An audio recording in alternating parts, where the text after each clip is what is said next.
Hey guys, my name is John Park and welcome to the Sci-Fi environment demo. In this demonstration, I'm going to be showing you guys a couple of different techniques utilizing photo and also just kind of understanding the lighting proportion. Alright, let's get started. So before we actually get into the painting aspect, I want to talk a little bit about researching and understanding a little bit about what kind of photo elements I'm going to be using here today. So on the image on the left, I have an inspiration image of kind of the general theme that I like to shoot for, and it's mainly more in regards to the feel and the sci-fi look, and I'm thinking about kind of this laboratory space where you have lab technicians and scientists doing experiments of some sorts in this interior space. The image in the center here, where you guys see jars of plants, I wanted to create some sort of plant bio kind of laboratory. So I just pulled some reference here just for reference sake. If we happen to use them, I will definitely refer back to these two images here, and I'll most likely be kind of understanding and trying to capture the essence of what plants look like when they're contained. Lastly, the image on the very right, what you guys see here is a printer, and this is an industrial grade printer that we see at schools and offices and stuff like that. I'll be mainly and predominantly using this printer as my main design language, and also my textures. So all in all, I'm going to try to do this entire painting only using this printer.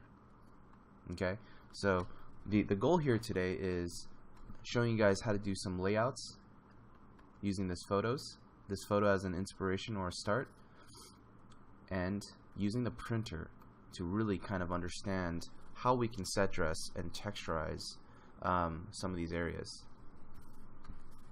Okay, so let's get started on the layout. Alright, so what I have here is the photo, and I'm just going to go ahead and enlarge it, and you can see that it's not really usable. It's very highly pixelated. If there's anything that I'm going to use here, it's just mainly for scale, and that's all this is really good for. If there's any areas of color that I want to use for, then I can just keep this at the end, but for now it's just mainly for scale. So what I'm going to do is I'm going to enlarge it. Let's just go ahead and copy it, and I'm just going to try to figure out what's the best use I can get out of this. And what I did here, I just duplicated the image because I'm going to be utilizing the entire photo in terms of the layout, not necessarily painting, but just the layout. Just gonna simplify this stuff here so we don't get distracted, and I'm just going to have something more or less like this. Now there's a lot of still life artists and landscape and seascape artists that I've heard do this, where they take photographs and they actually compose the image before they actually do the entire painting. So that's kind of what I'm doing here, is I'm basically composing the image of what I'm going to be painting. You know, instead of using like just the photo itself to do the entire painting, I'm going to compose the image first, and then I'm going to use that to kind of design on top. So what I did here, I grabbed this image and I added this foreground element because I thought it'd be really nice to have not all this dead space, but just kind of have more of a really enclosed area, and just make sure that this looks interesting and it has kind of a very inviting angle. So I have this foreground here, I have a midground 1, 2, 3, and then all of this stuff back here is going to be my background. So that thought process, I'm trying to make sure that I have all these little elements. So that's kind of what I'm thinking about here. Just kind of moving it around just a little bit. I definitely want overlap, but I want to make sure that I have enough space so that, you know, it doesn't feel too claustrophobic. Notice how there's a lot of tangencies and things like that that are getting a little tight there. So I'll probably go with something like that. So I'm gonna collapse this. I'm always saving my reference images here just in case if I mess up. And I'm gonna go ahead and lighten this image here. And this gives me a perfect opportunity to just start thinking about the design. And now when I'm designing, all I'm really doing is I'm taking note of the space. So I know I have this kind of cylindrical looking structure here. It's always really hard to draw ellipses freehand. And the reason why I want to keep it freehand and not too tight is I just want to think about the general idea. So I'm thinking that there'd be like these, maybe those plant pods of some sort. I don't know if they're circular. We'll just go with the circular shape just for now. And inside are these like maybe these special plants, you know, that are really unique in the type of species that it is. So, you know, we house them in these little mini terrariums or domes, so to speak. So I'm just sketching it this loose, and at this phase, you know, I want you guys to not feel too tied down to the actual sketch, because when it gets really really refined and really detailed, it gets incredibly hard to actually draw on top, and to draw with, you know, the freedom of like not, you know, being okay, being okay to kind of erase away your drawing or kind of refine it, because once it's like really refined and too tight, I always get like mentally locked. So I always want to make sure all my drawings are kind of what you call chicken scratchy. This is kind of a design term that we use, or at least what I used, you know, with my friends back in college. I don't know why they call it chicken scratch. That's kind of weird, right? Maybe it's like it's reference to like chicken scrap, but I never really understood that. I was like, oh, okay. Like, I always understood the term thumbnail, because a thumbnail is basically a drawing that's as big as your thumb nail, like literally a thumbnail. But chicken scratch, like, I don't know what that is. It's always weird. So anyways, drawing in these little biodomes, or these little circular things, these biospheres, whatever these are, and you know, I guess we can place in the character here, but I'm not going to worry about the character too much, but more about the design of the space and kind of the general geometry and layout. So that's the most important thing for me, is really exercising the general geometry and layout, and using this photo and using it in terms of a good camera to help set up the composition that I have here is such an effective and easy way. You know, it helps me just think about the design and less about, you know, hey, I need to get my perfect perspective lines in and figure out all the technical grids and stuff like that, because when you're designing, we just want to draw, right? I mean, I don't want to get too caught up in all the technical stuff. And we just want to get our ideas out. So that's the main focus here. And I found kind of this shortcut, this way of working that has really helped make that possible. So back here, I'm thinking about some you know, ongoing corridor or something like that. It's probably bending out in space. And you don't have to get too specific. Notice my lines are very, very just vague. It's just a lot of just notes and indication of things. You know, if I want certain shapes or things to kind of be very dominant, then I will actually notate that in or draw it in. But for the most part, it's more or less very It's very just kind of vague, you know, just like no detail. It's just kind of my broad strokes, they call it. It's kind of like when you have to just, if you had like basically 5 seconds to quickly sketch out an idea, you know, you're only going to sketch out the big picture, right? So that's exactly what I'm doing here, is I'm just sketching out the big picture here, just the big ideas and the shapes. That's all I'm really thinking about. Something like that. Okay, so I feel like we're at a pretty good place here to move on onto the actual painting. So I'm just gonna go ahead and turn off this layer. So you guys notice this only literally took like 3 minutes or so. And if you guys want, you can actually take the opportunity or take the time to really do more studies. And this is exactly the kind of stuff I do before I get too invested into a drawing. I always like to do these little like quick sketch studies, just to kind of see what kind of other variations I can come up with. And it just helps, right? It helps to kind of think about just designs and ideas that you have in mind.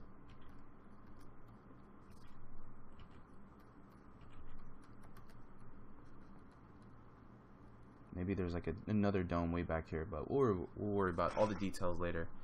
So at this phase, what I'm going to do is I'm just going to go ahead and, you know, label this as sketch. And let's go ahead and pull this out of the reference layer here.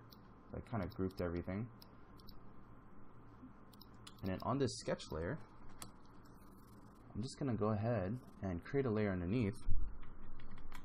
And I'm going to mask out the background here.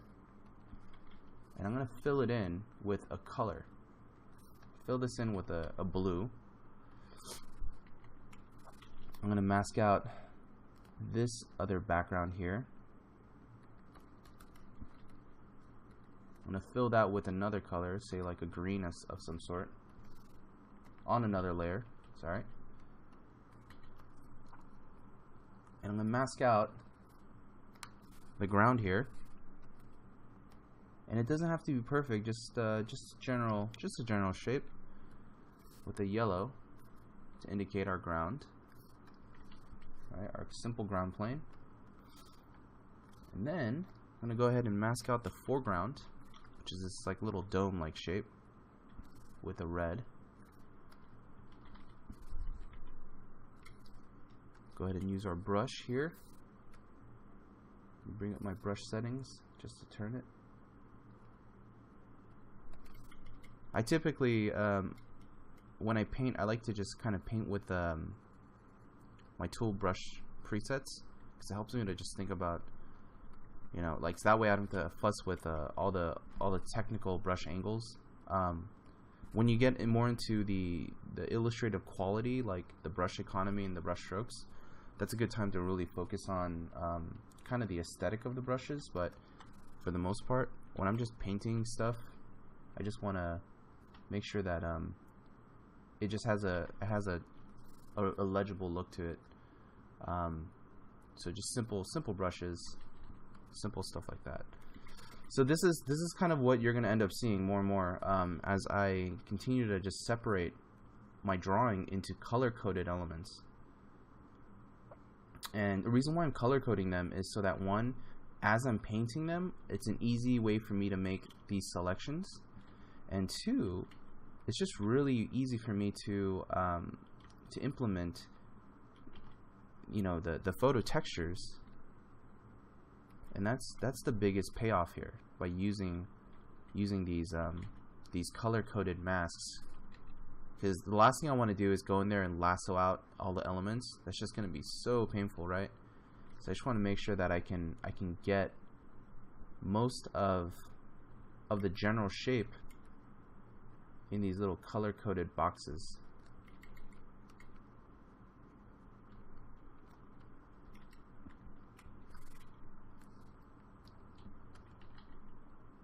I'll go ahead and just make a little ellipse to fit that. this little open, I'm thinking about this open container or something. If you want, there's like wires and stuff like that, but these are just the major elements, right? My midground, foreground, ground, background, and all that stuff. And then this white layer back here, we'll just leave that as is. So at this point, I'm just going to go ahead and name these guys. Foreground. Oh, keep the sketch always on top. I'm going to lock this sketch layer. Foreground, midground, and this is literally the ground plane. I'm going to call it GP, and then BG1, meaning background, and background 2. Okay, so let's actually open up. I'm going to pause here at this phase. I'm going to group this so that we have this here. And call it phase 1, so that you guys can refer back to that.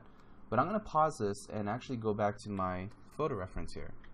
Now, as I mentioned before in the beginning of the demo, I'm going to try to design and paint the entire environment using this as my main inspiration. And you're probably thinking, well, what do you mean? Are you just going to literally try to copy it, or are you going to copy the color palette? Basically, all of the above. All of the above. So I'm going to go ahead and make what I call a texture palette. And a texture palette is basically just a bunch of pieces that I can utilize. And here I'm actually just pulling all of these images, and I'm just going to go ahead and straighten out some, because some of them are slightly angled, and it's okay. But this will give me a nice visual range of just textures and parts that I can use for my painting. And it's great because I have all of these nice elements to be able to populate and use into my design.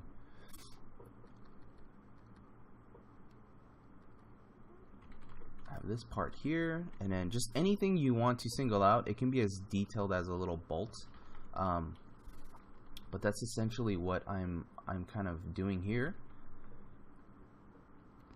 Is I'm separating all of these small elements here. I'm just gonna make them flat planes, and you can already kind of imagine that these textures, because they're just textures really, once you put them in a different context, they start to become something else. And it's not just a printer anymore. This can be a sci-fi wall panel, right? Something completely different.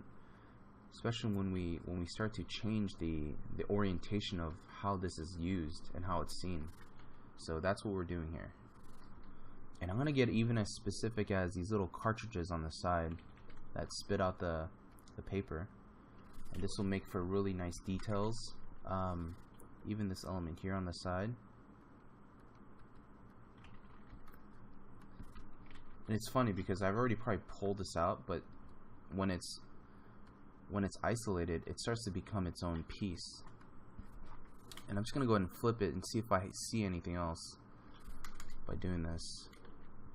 This is nice here. So basically, what I want to show you guys here, or what I want to kind of get you guys to thinking about, is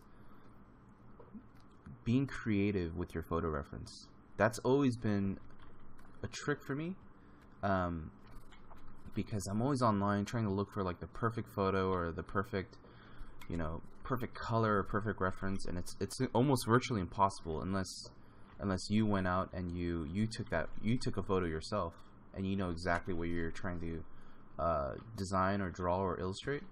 But in this case, where we're just kind of looking for things online, it becomes extremely difficult, because there's never a perfect photo. There's always something that kind of works, but it's always really tricky to kind of get that perfect scenario.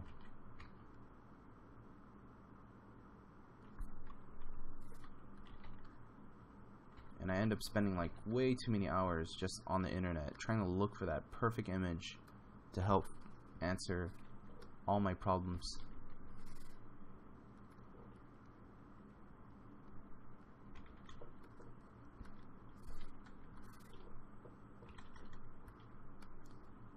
Okay, so got this big piece here.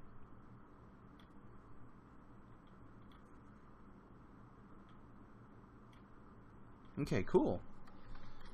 So basically we just kind of chopped up the entire photo, right? So I have large pieces, small pieces, repeated patterns, little tiny elements, panels, and the sides of the piece. And then, since we have kind of our ingredient, right? It's like, think of this as like when you're cooking. How many different ways can you cook using an egg, right? An egg is such a common dairy product that you can use it in scrambled, or not dairy, sorry. It's a common product where you can use in, you know, scrambled eggs, fried rice, when you're making baked goods, you know. And so it's thinking along the lines of that. So what I'm gonna do here is I'm gonna go ahead and just pull this out of my reference folder. I'm gonna open up my sketch here, and the first thing I'm gonna think about is I just want to work on my background. So anything large, I'm gonna go ahead and just make a selection of all my large panels, and I'm gonna go ahead and just duplicate it and put it in a folder. And I'm gonna put these in another folder to hide them.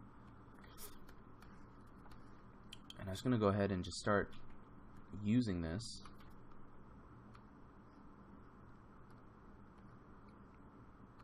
Start plugging it in. So what I mean by plugging it in, I'm gonna go ahead and enlarge it, and I'm actually going to clip it into my color here, this background here, just like how I would a clipping mask. I'm actually gonna clip it, and the way I did that is I use Alt, and I just kind of clipped it in like that. I'm gonna duplicate this guy. And the way I duplicate it without having to go over this is I usually have my control settings up here, auto select and show transform controls. A lot of people don't like that just because you get this bounding box, but I personally like it because I know what I'm selecting or what I'm hovering above. And I actually click above the image here, and I hold down Alt, and I can move it around. So that's what you're seeing here. So by me doing this, I'm actually filling up the space. That's all I'm doing. I'm not thinking about, you know, like, oh, is this the perfect angle? Is this the perfect piece? It's you know, at this point is I just want to get some cool, interesting textures in there, and then we'll try to make it cool. You know, we'll try to make it make sense. But for now, I just want to make sure I can get a majority of the pieces in.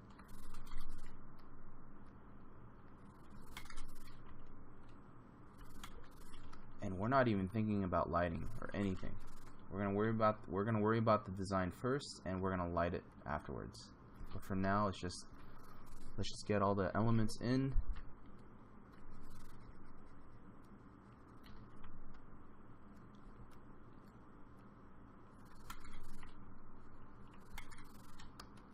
If you feel like there's a cool piece, you're like, oh man, I really like that piece, then just go ahead and add that onto your background. So what I'm doing here is I'm just adding onto here, so that way when I have that piece, it at least shows through. And the reason why I want to show it through like this is because I want it to be contained, just so that it's easily editable. So that's the goal here. Okay, let's get some more pieces. Alright, and then I'm gonna go ahead and use this guy and just fill up the top here. And if there's anything that you can paint in, like stuff like this, just go ahead and do that manually. It's fairly easy to to kind of just make quick little edits like this.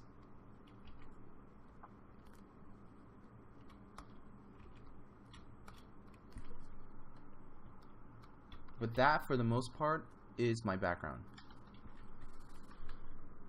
And I'm just going to go ahead and do that to the other wall back here, this green wall. Let's go ahead and go back to our little reference board. I'm going to use a big printer this time. The reason why I'm using the big printer is because it has a lot of textures and elements, and it's also just a really easy and quick way for me to just kind of fill in the space without getting too specific of how I'm gonna fill it in. So just want to kind of use a big piece here, a big chunk of it.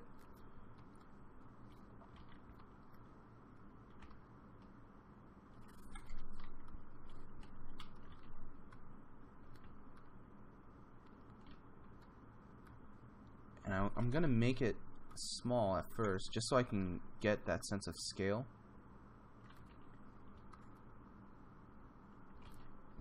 And then all of this stuff up here, I'm just gonna make it simple and gray. The reason being is because I have another idea for how I'm gonna do the ceiling, but I'm just gonna keep this simple and gray at first, and just make sure that we have a majority of this all kind of blocked in. Let's go ahead and paint this guy in too. And really, you can just see that it's just all for color. It's just all for color and just an indication, and that's all I'm using it here for. All right, now time for the other small pieces. Or actually, no, we'll do the ground here. Sorry about that, guys. Let's do the ground. So the ground, I'm actually using these specific pieces.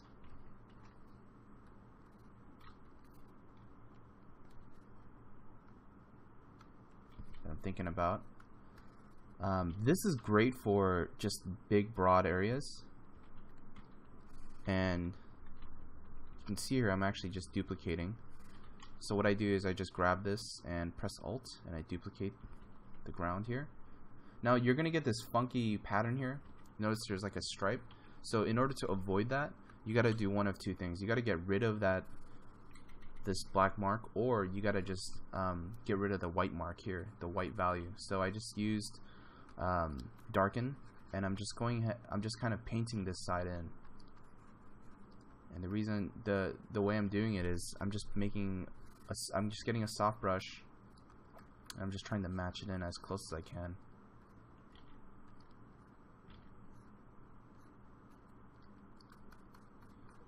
And so when you have that, now you don't have a distracting value shift.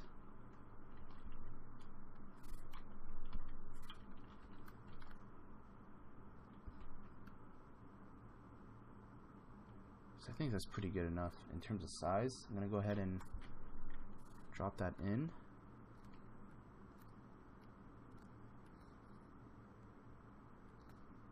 What's great about this is that majority of my perspective is all done, so I'm just following what I have here, just these basic lines.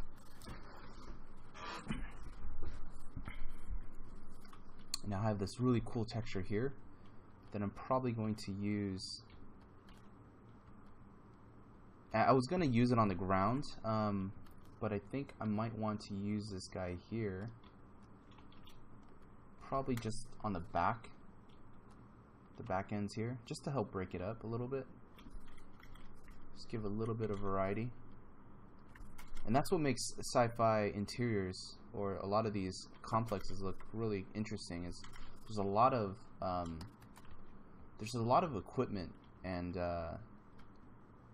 activity, visual activity that happens behind, like on the walls and stuff. I'm sure there's a lot of technical reasons for why they have a lot of instruments like that. But visually, when we look at a space like this, it feels functional because of all of the instruments.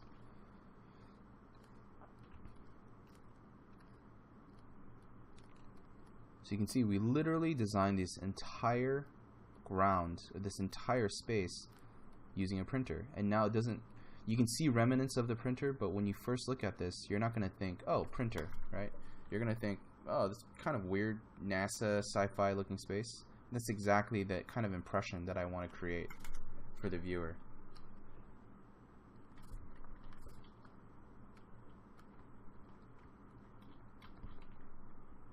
Okay, so once we got that down, now all that's left are these spheres.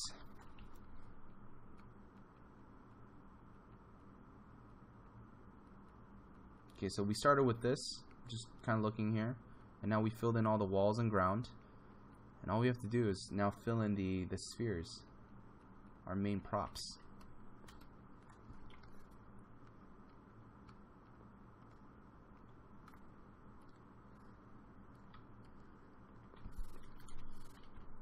You can spend a little bit more time on this if you like, meaning you can be really selective in this process, because this is kind of our main or the most interesting item here.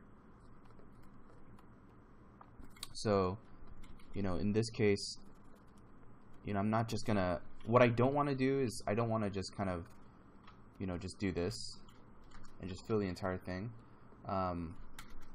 Just because it feels like I have to do a lot. You're gonna end up doing a lot more editing and a lot more work to clean it up. So what I'm doing here is I'm actually selecting just some areas that we can use from this photo texture to embed onto this actual prop here. So I'm just gonna do one major piece.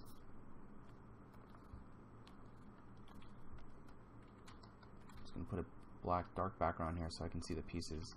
So I'm going to do one major piece so that I can then selectively go in there and figure out exactly how we're going to design this thing out. I'm going to use my this right here is the smudge tool. And basically that just grabs all the pixels and it smudges it, and it just kind of pulls the pixels. And all I'm doing is I'm going here, and there's this smudge tool. R is my shortcut for the tool, and I'm just smudging the textures around.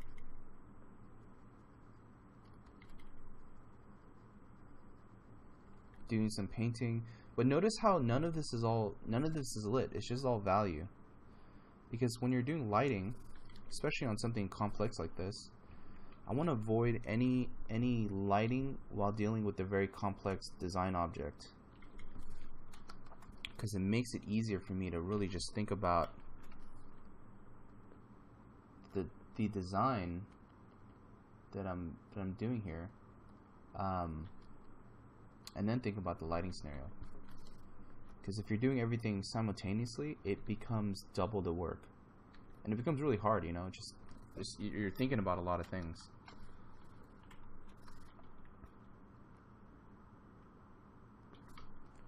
So I'm making a selection here, and I'm just going to go ahead and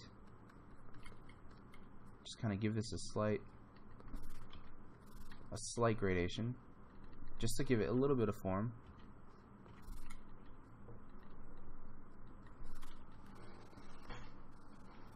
This looks like a big washing machine. That's exactly what I'm designing here. It's a big washing machine.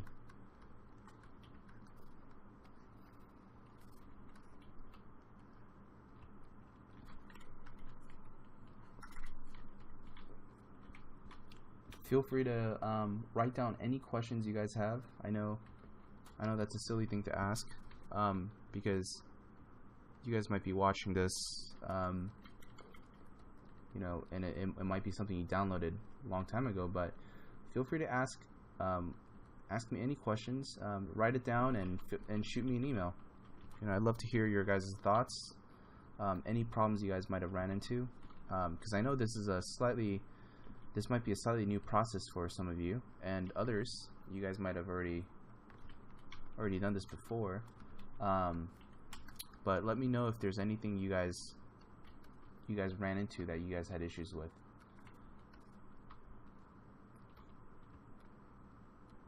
So you can see that the actual prop here is using more than one photo, because this is I want the viewer to really pay attention to this object. I don't want them to pay attention to the walls per se. I want them to invest most of their time looking at these biodomes, or whatever these things are, these structures.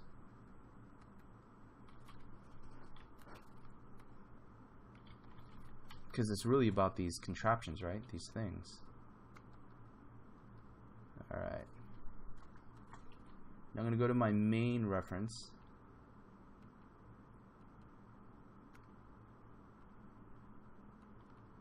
And we had our little plants. I'm going to grab this.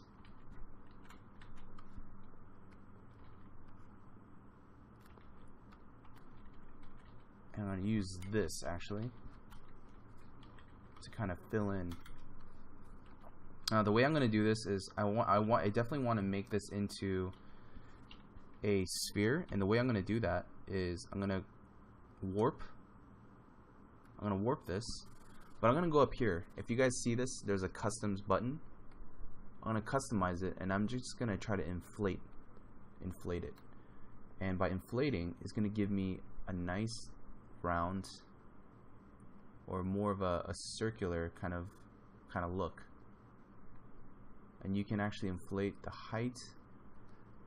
You can inflate it downward, just to do whatever you need to do to kind of get this to kind of be more exact.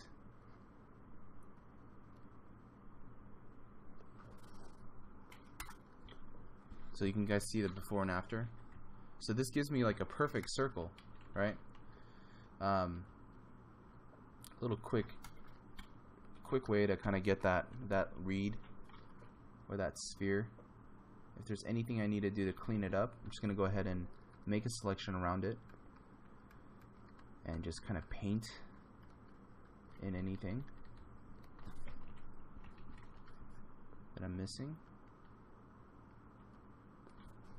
I'm going to do that. Okay, so I know this is glass, and I probably want this to be transparent. So there's a couple of things I can do. I can actually erase on the inside just really lightly, just to kind of give the illusion that it's glass. Or I can use the background to kind of to indicate that. So what I'm probably going to do is I'm just going to erase away. Let's just duplicate this first. I always duplicate it just in case I mess up, but I'm just going to go ahead and erase the inside. So that gives me the perception that, you know, this is actually transparent, and it's not just this white ball, but it's actually transparent like this.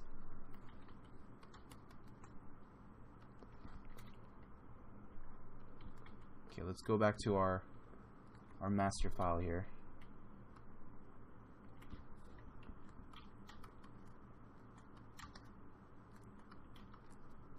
And you'll find yourself using the same texture over and over again, just to get a certain look, or a certain aesthetic. And it's all good, because, you know, you can always find ways to make it work and make it all fit together. All you have to do is slightly change the orientation and context of it, and you're on your way.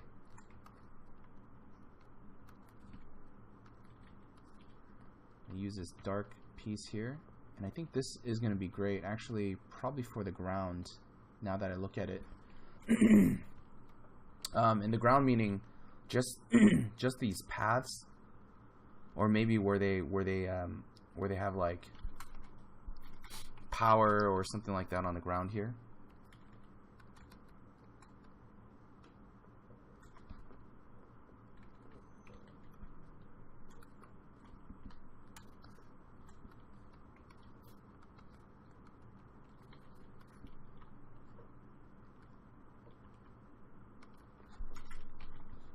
Go ahead and use this piece here for the side.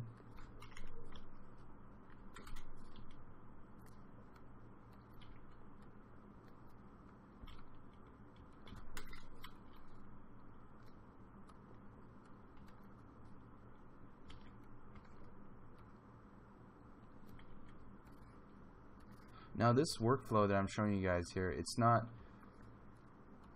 something that I would say, oh, this is like the best illustration technique. This is more or less fitting and geared towards designing. This is an effective method that we use when we're designing for video games, film, mainly more production and commercial oriented way of illustrating, just because it literally addresses excuse me, it literally addresses you know, what it is that we need to figure out, and that's just the design. Illustration is something that I'm gonna try to resolve towards the end, but for the most part it's all just going to be in the design first. So this is the design phase. Okay, so what I'm gonna do here is I'm just gonna collapse all this stuff here, and let's go ahead and actually erase. I'm gonna erase this back part here. Oops.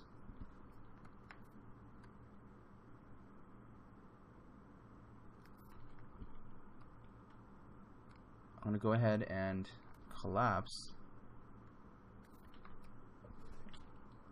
Actually, let's make this separate. Sorry for all the back and forth. I hope I didn't lose you guys. You guys are probably like, what in the hell is going on? But what I'm going to do is I'm going to collapse these images so that I can actually use this.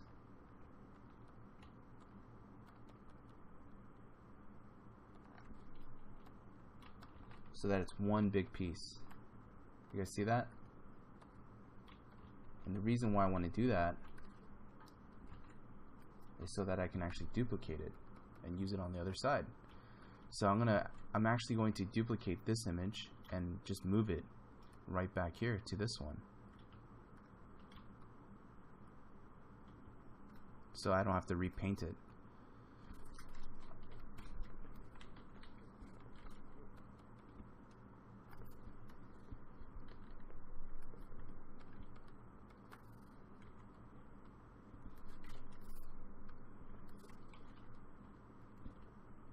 Get rid of any artifacts that's left over. I'm going to do the same. Bring this guy over here. Make this larger, since it's in the foreground, or in the closer to the foreground. And notice how like it doesn't quite fit, right? And that's where we're gonna have to make the adjustments here.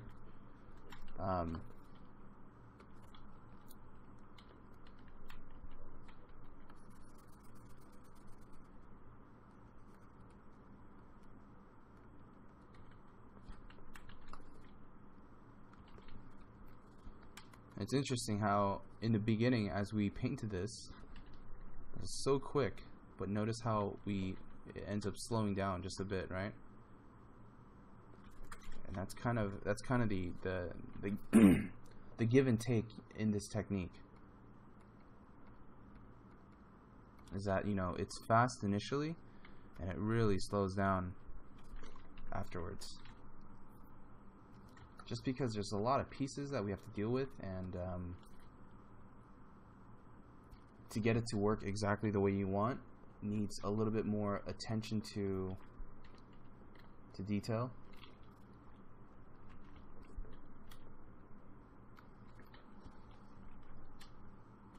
Alright, we got something like that. Now you go ahead and use that same piece here, so that's repeated in the very foreground.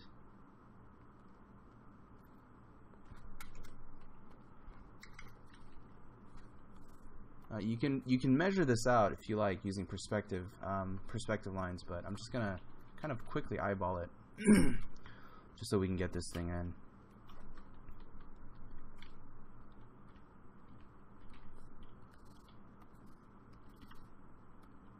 And I mean, this dome is technically on a different, it's actually jetted a little out forward than the rest. These are actually on one and this is on another segment, so we want to make sure that they're all on the same plane. It's most likely going to line up, so I need to make it more or less like that.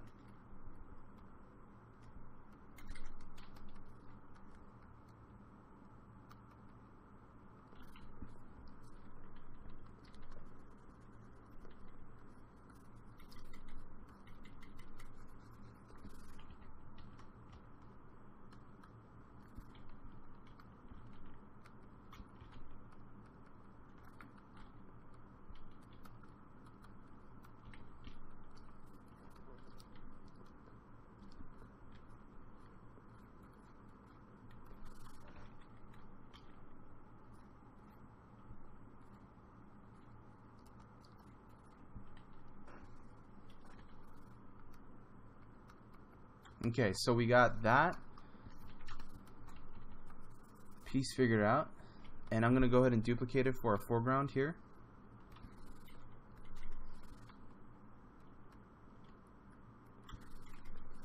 And notice how, you know, it's going to get a little bit low res because we're starting to pull it up more and more. But all I really want from this is actually just a plant, just to kind of go off of. All of this other stuff I'm most likely going to redo, just for details, but it's mainly going to be just for the plant here.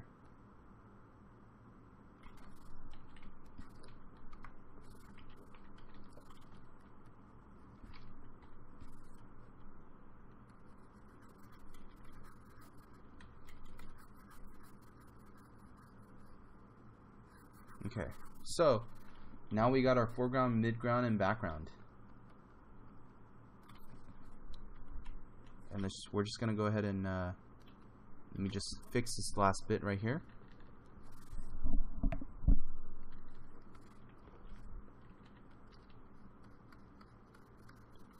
Don't forget to save, guys, as if you guys are following along.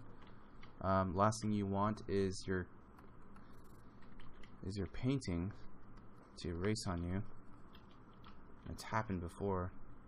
It's weird. It's like one of those things where you're like, oh, I don't think that'll ever happen to me. Nope, it happens to everyone. Literally, it gets the best of all of us.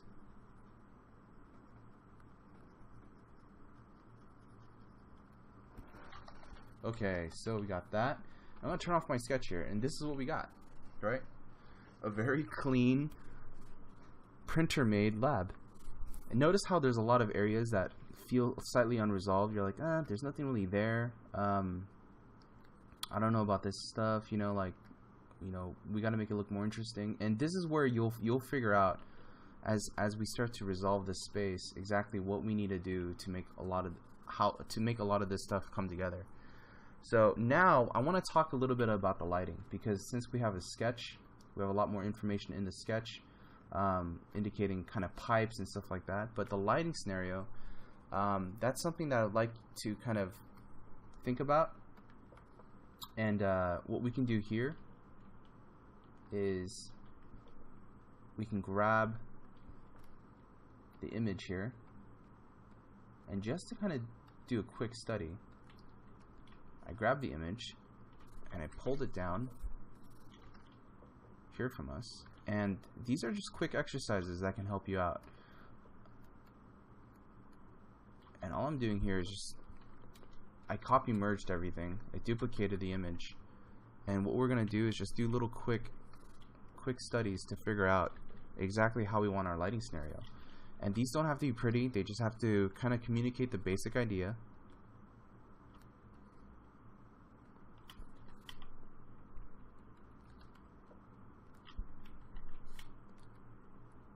And what I'm thinking here, it's gonna be, I'm just separating these domes out as loosely as I can. And I'm thinking, what if this environment is all dark?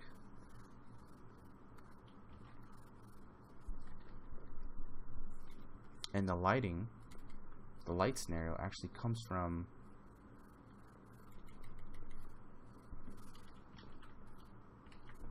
what if the domes are the only thing that are lit? So this is one lighting scenario we can use, and maybe I have little pockets of light here.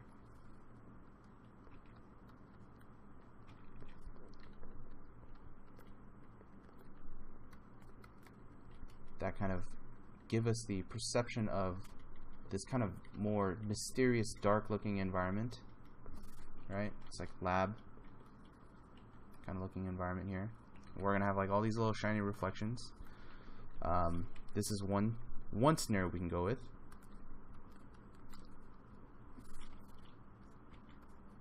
Give us some little bit of lighting here, and don't forget all the details that we talked about for the roof up here, pipes and stuff like that. So this one that we can do. The other is maybe it's more about the the entire scene, and we're getting a sense of light source coming from the top ceiling. So in this case, it can be a little bit more, not specific like the domes here, but it can be a little bit more about, you know, a larger light source that's carrying over. So just as a study, I'm just gonna kind of block all this stuff in, and maybe it's more about that. Maybe it's about this like natural light that the scientists use here to really see how much effect it has on these plants. Totally bullshitting here, by the way. But I'm trying to find a rhyme and reason to figure out why does this lighting take place, and that's really the goal here. Is why is this being lit the way it's being lit? You know, like what's the narrative, or what's the functionality for that? You know. So sometimes the narrative or the reason that we do this is because we want to make a space look cool, whether it's like this dark space, or we want to make it look a little bit more kind of like, oh, there's an open shaft of light up here that kind of peeks in at certain times of the day, and that's where we're going to get this really dramatic lighting effect. And all we're doing here is we're just trying to make a judgment call of what is the coolest lighting scenario, and that's all I'm really after. What's going to make this scene look cool, right?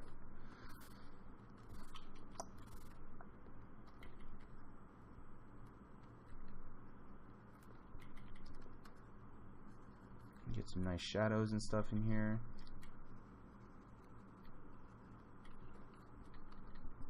And maybe this is something that might be cool. It might be interesting to have a strong sense of light come in this direction, and you know, maybe this is something that we haven't quite seen, or maybe this is something that makes this environment more unique in terms of the conceptual aspect of it, you know.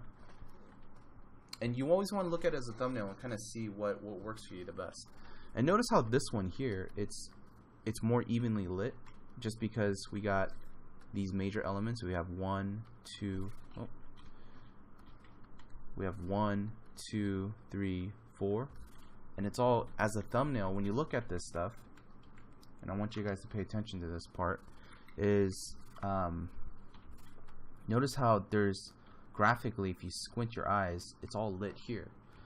Now graphically, when we do the squint test, notice how the pocket of light is really here. And that's something that I want to just keep in mind, is what is the graphic design of this space? You know, is it, and if we crunch it down, do we want it to be all down here? And our eye does get focused, and it does look more interesting down here. But what kind of environment, what kind of graphic design do we want to settle with? So this is just a little quick test, something for you guys to think about when you guys are designing your own environments, is what is the graphic design?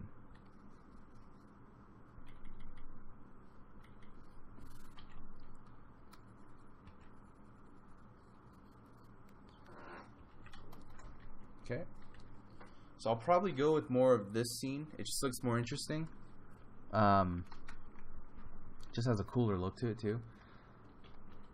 And we're gonna call this light thumbnail. And we'll keep it up here just for reference, for cross-reference. Alright, so now we're about an hour in, 55 minutes, and we're at the phase of doing lighting. Now, this doesn't mean that you can't use photos, you know, to continue detailing, but I definitely want to get going with the lighting phase before it gets too photo heavy. So let's just double check all the elements and make sure they're good and ready to go. So what I'm going to do here is, let's just go ahead and duplicate all this one more time as as backup, and I'm actually going to compress all the background and foreground and midground, all the pieces into one piece. The reason being is because I just want to mainly focus on these individual pieces as much as I can, so that it's easy to work with. Okay, so this is our lighting thumbnail. We're going with this one here. So let's just document that.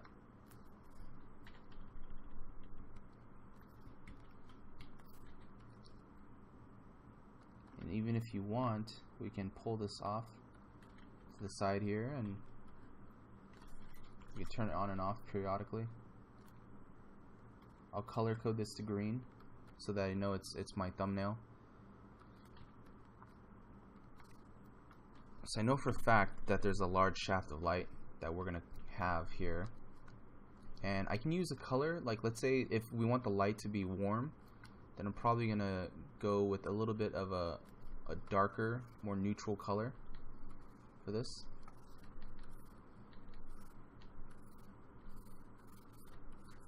And I'm just gonna create a big graphic right down this side, and that should be more or less kind of capturing that image here. I'm gonna put this on multiply. That way we can actually still see a lot of the details here. And I put a mask on here, this mask right here, so I can edit out the light shapes in the direction that I want it to have.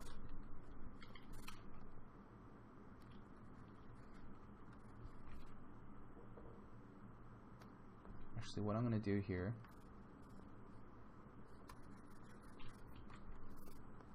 let me redo this part. So let's do this actually. Let's go ahead and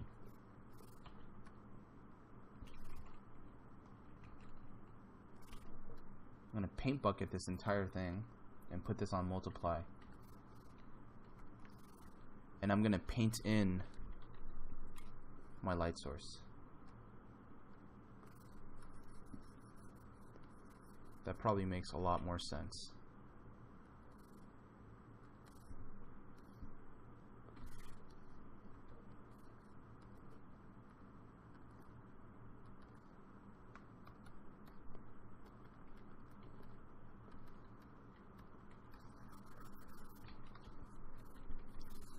So we're getting this really nice, harsh sci-fi lit kind of scenario here.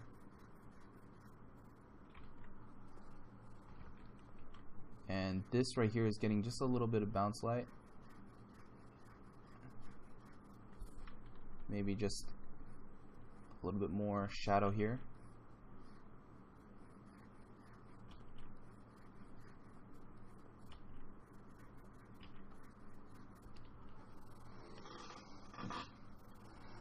And we can really start to get the sense of just the overall lighting scenario that we're creating. Go back to our thumbnail, and this portion was a little bit lighter in our thumbnail, so I'm gonna go ahead and just lighten this up.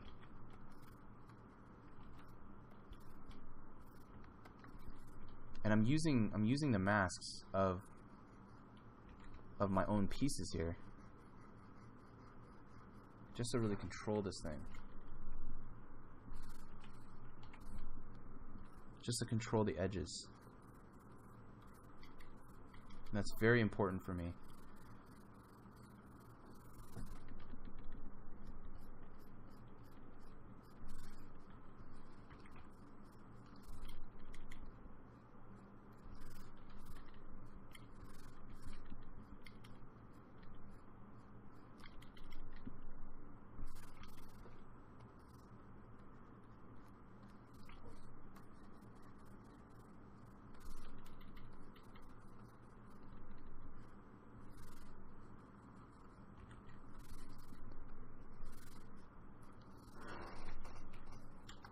I have something like that.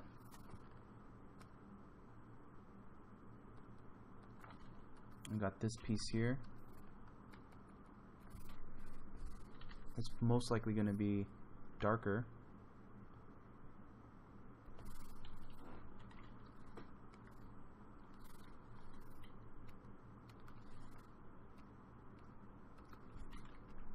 So if we want, we can actually use the same value here.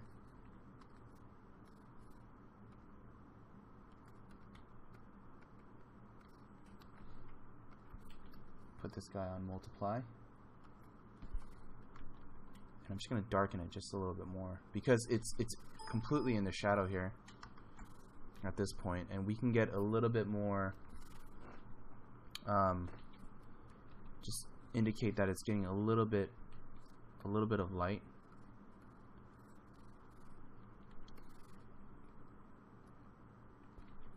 And a little bit of light here.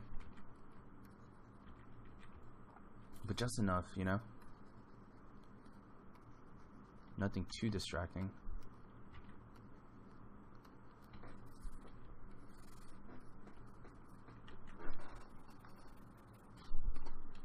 And already you can see how this is starting to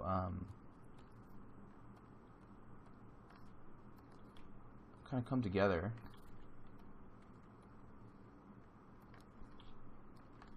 When it comes to just setting up our lighting scenario. So all of these guys, I'm going to give them their own shadow pass. And I'm going to put this all on multiply.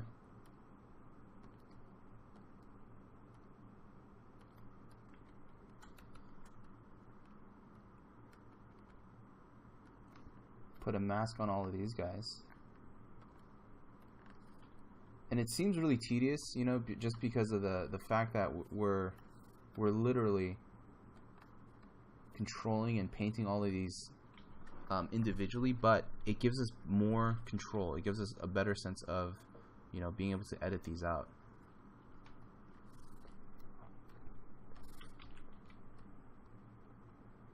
Without having to fuss over all the edge details.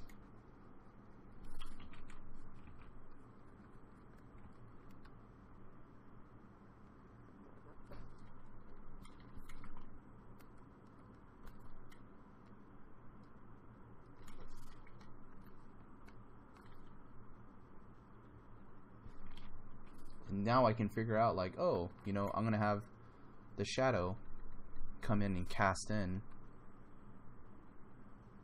from this side, and it's gonna have a specific shape.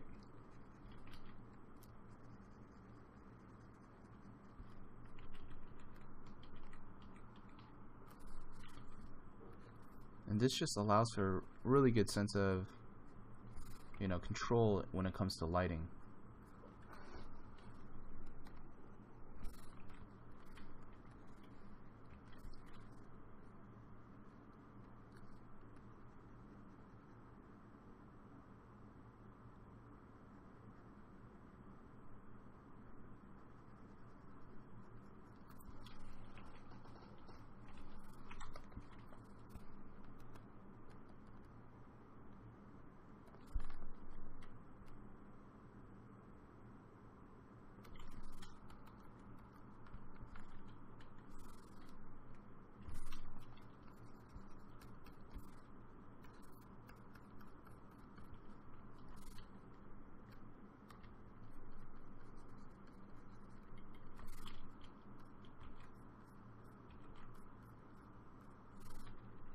This is going to be partially in shadow here.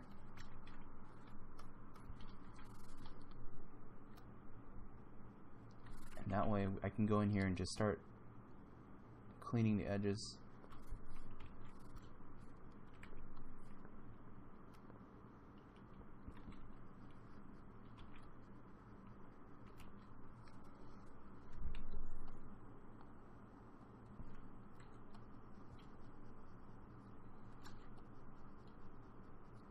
I just realized these back pieces here are not on the same, they're not on this back wall, so I'm just going to go ahead and compress that.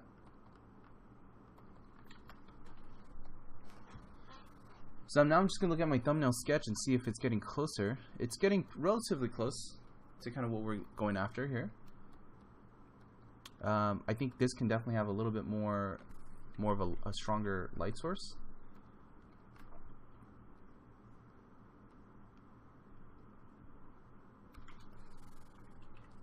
So I'm just going to go ahead and brighten up that edge there.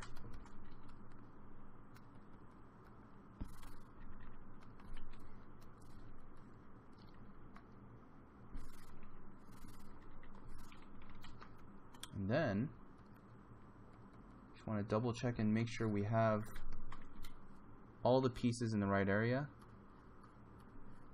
Any highlights or anything that I need to pull in before we start painting on top. And I know I've repeated myself saying, oh, we're going to start painting. But at this phase, I'm going to flatten everything again. And that way we can literally just focus on editing the design and painting and putting in some brush strokes. So that's going to be the next big phase for us. Because now we have all of our pieces in.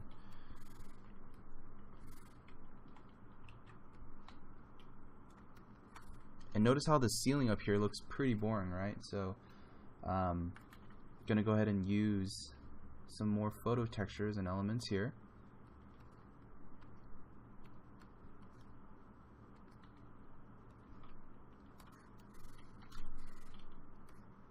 Pull it up here, and it's just gonna add to our ceiling detail.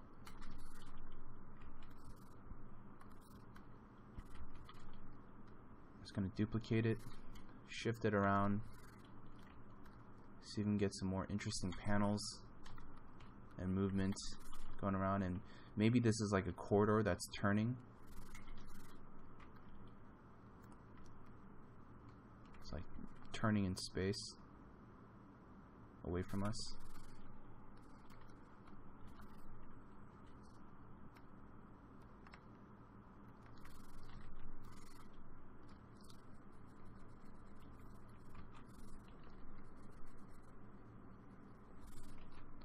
You can already see that it's starting to create a lot of depth, right?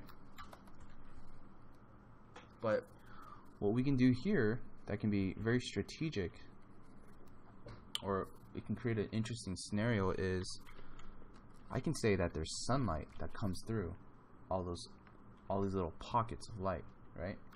So what I can do is, let's just go ahead and merge all this down, and I'm just gonna copy this, or I'm actually gonna use a magic wand tool since this is a pretty dark value. I'm gonna go to my shadow layer here. Actually, no, not that. Actually, I can go up on top above my shadow layer, and I can actually add my own light source.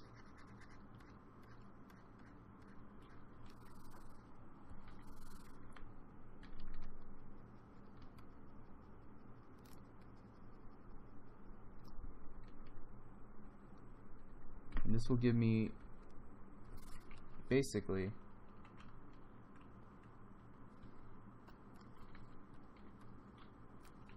my own light source. Let's make that selection one more time. So you notice how when I go underneath here, it crunches that area down.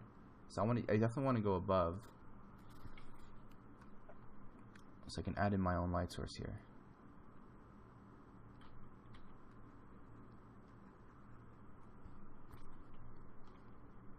You know, and this light source doesn't have to be as strong on the edges. It can be soft.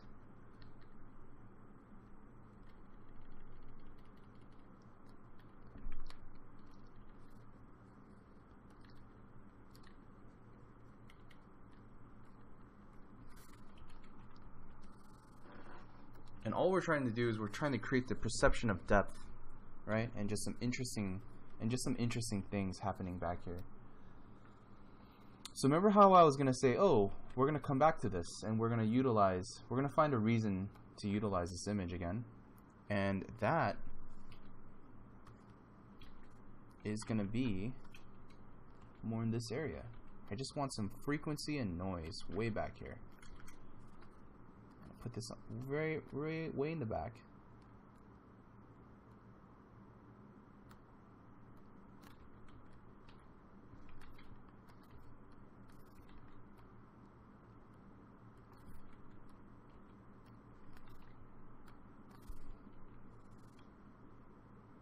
literally have this little cube, open cube here.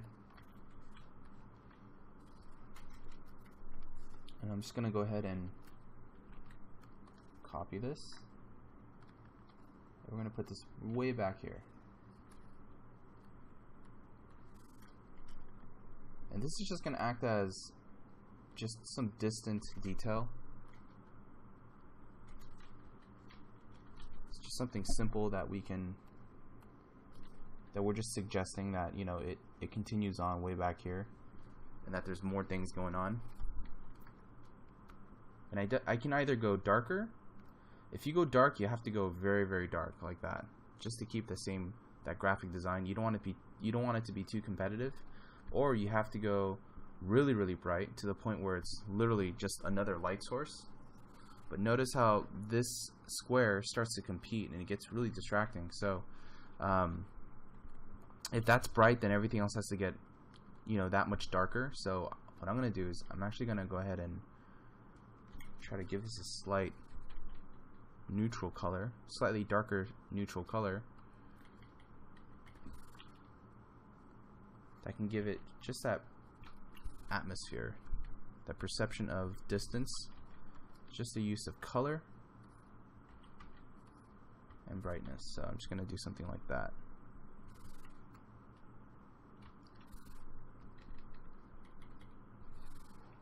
So it is bright, but it's not white. It's not like that.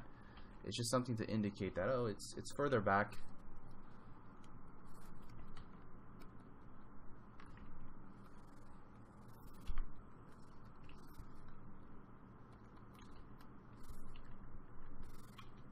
Okay, I'm going to use, I know I said that this is low res, but since it's in the shadows here, I'm going to go ahead and see if I can squeeze this guy in.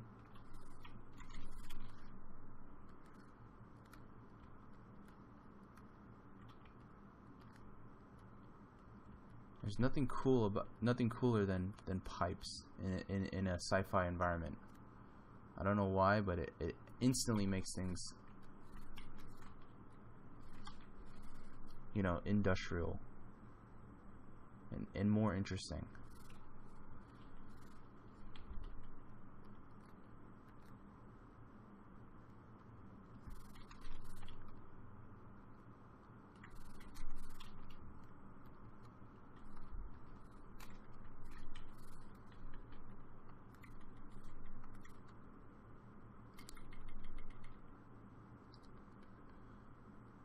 I have a lot of warm bounce light here, so I'm probably gonna knock that down just a little bit in a second.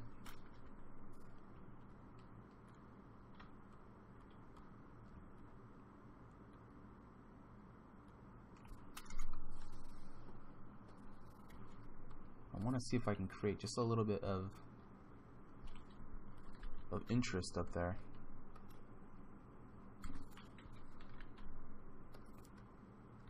And at this phase, it's a lot of trying out, you know. There's really no right or wrong of how to paint or how to create, or you know, even this process, you know, you're not going to always find a perfect answer for everything. So you'll notice I'll always go back and forth, just trying to make things work out.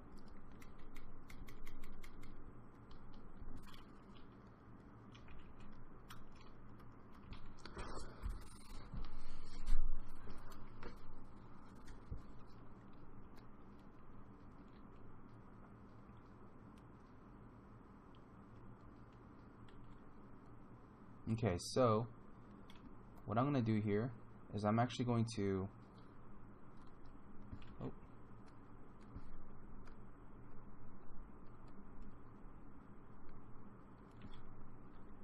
go ahead and save this group out for you guys so you can see everything step by step before it gets too crazy. I'm actually going to go ahead and compress all this down. It's foreground, but I'm going to compress these three down, because I want to just start simplifying my layer management, so that it's easy for me to edit and make changes.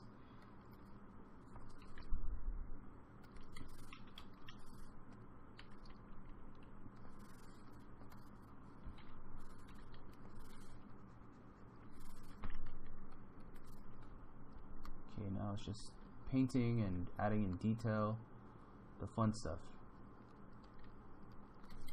And notice my relative distance from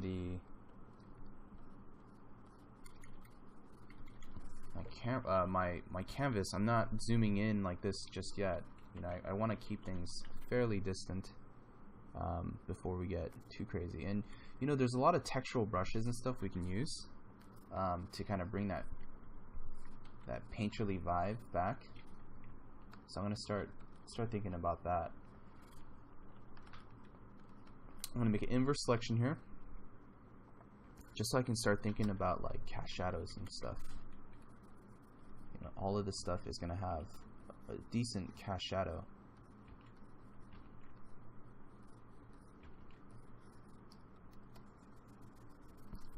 And that cast shadow is gonna be projected onto the wall.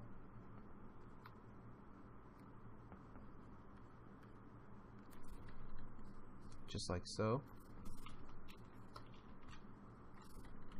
Same thing with this guy here. And you can be selective. You can say, oh well, there's a cast shadow behind this object here, and it helps with the readability, you know. I'm gonna start adding cast shadows of just panels and just technical detail that we could potentially see.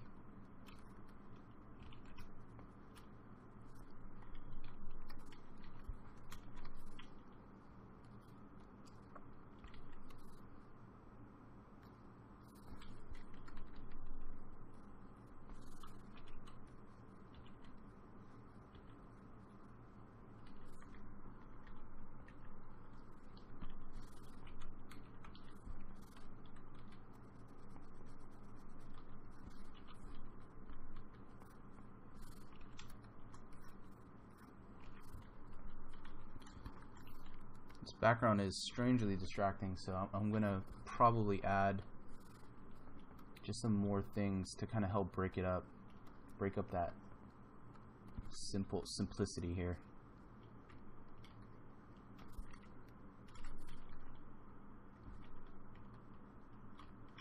So I'm just gonna add things to the background.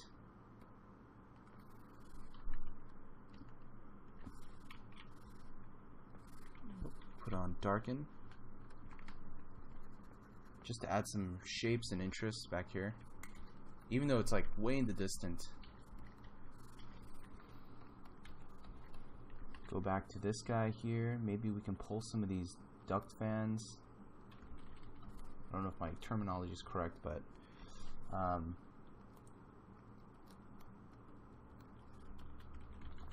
even these things are really cool. The reflectivity on these things are awesome, right? So maybe we can make some use of these. I know I like it, but I just don't know where to put it, right? So maybe I can pull these and place them somewhere interesting. And maybe even these lights. So you can see, like, what I'm doing here, I'm even doing the same thing what we did with the printer, right? I'm pulling just elements and areas of interest, just so that I can think about ways to utilize this stuff. And I'm already thinking like, oh, this might be cool. You know, just some more detail back there, and just technical detail like duct fans and stuff like that, whatever this is called.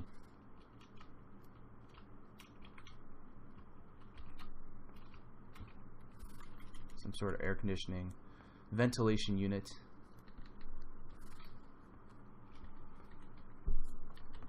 I know this isn't like the most like sexy topic. It's like, oh yeah, let's put some duct fans and some really cool stuff.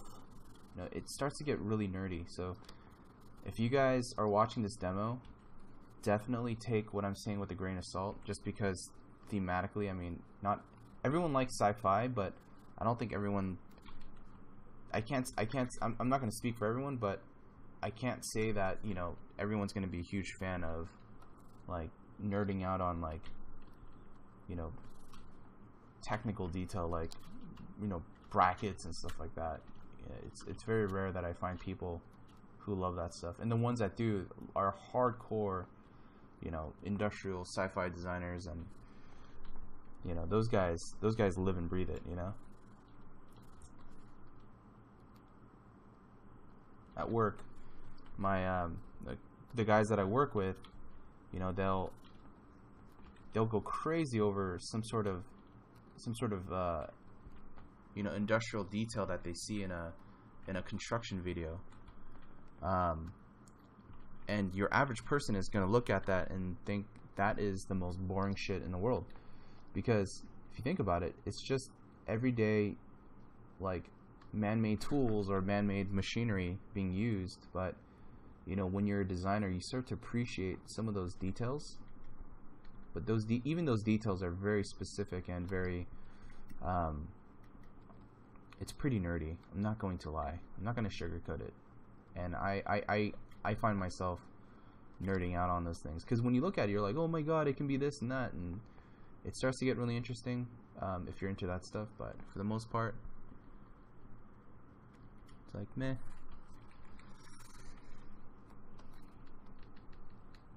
Notice how I didn't even use any textural brushes here. It's all just kind of round, circle round brushes, just because a lot of this stuff is more or less kind of not very textural. It's very sleek, right?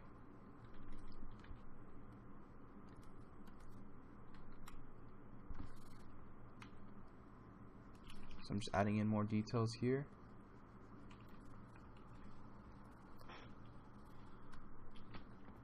So I'm looking at this little vent and it's causing me issues, because I'm like thinking, well, is this too distracting? Was it better when I left it more simple? Is that overlap better? We'll just leave that in there just for now. See how it looks.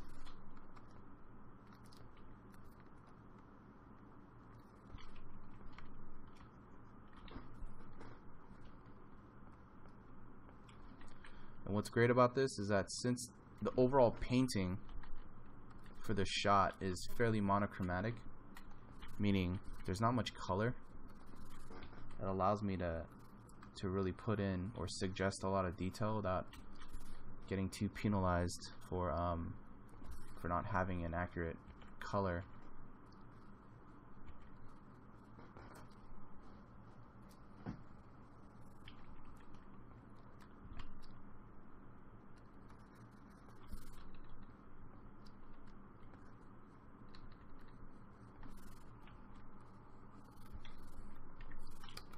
So we talked about these reflective barrels and such, right? Maybe I can use this as a way to kind of indicate some reflectivity on these things. So I'm just going to go ahead and duplicate them. And I'm going to put this on screen.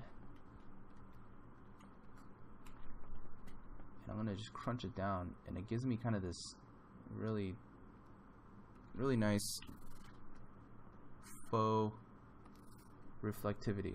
And I'm actually blurring it just a little bit so I can get rid of that pixel noise. I'm going to blur it vertically.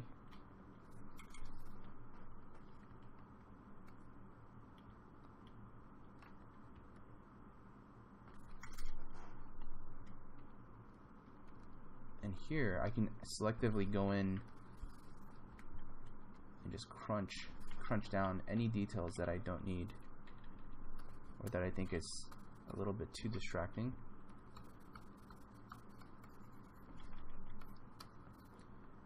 I can actually use the blend options too to really get this thing to kind of get integrated better.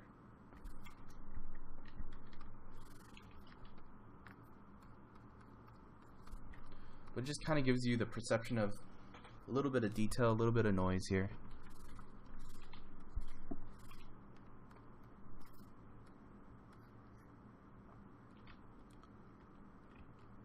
Yeah, this little fan thing is not I'm not a huge fan of it, so I'm just gonna peek it over here and maybe just put it somewhere in the distance. But I don't want it. I definitely don't feel like it's a good piece to show off, just because the shapes are not that interesting. But I know that I need something to kind of resemble a sense of like technical parts, to have some sort of population here. And what I mean by population is just like stuff. I just need some stuff.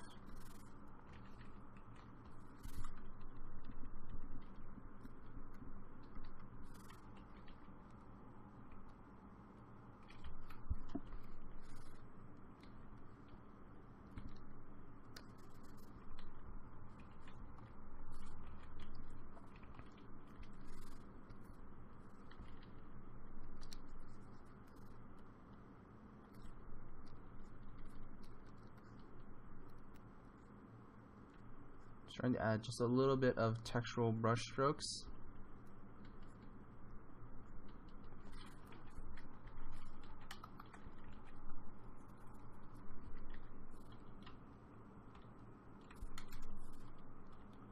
I got these little pipes and stuff here. This is actually quite nice. That was like by accident. I think I pulled some reference from the other image.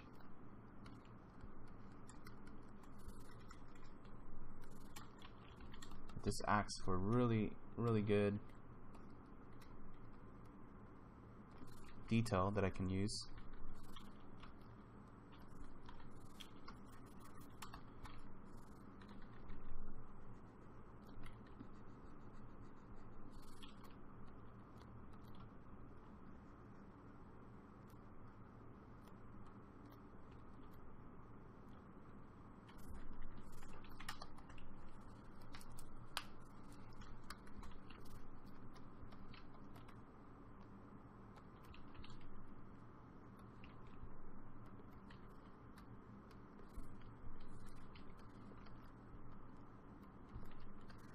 Now you'll see that now we're going back and forth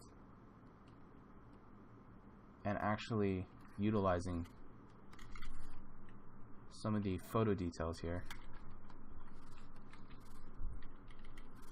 to implement into the scene. I can get quite a bit of light here. Now I don't want too much because then our focal point becomes up here. I think I'm just gonna go ahead and just vignette, meaning make this a little bit darker.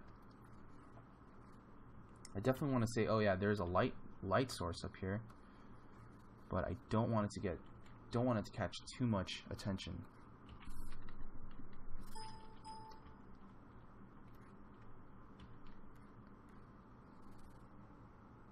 Because I want the viewer to look here. I mean, this is the most interesting part of the image, or at least that's the goal here, right? I hope it's the most interesting part.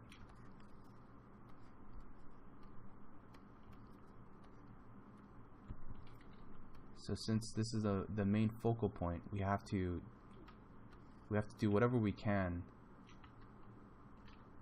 to make that very clear and very interesting.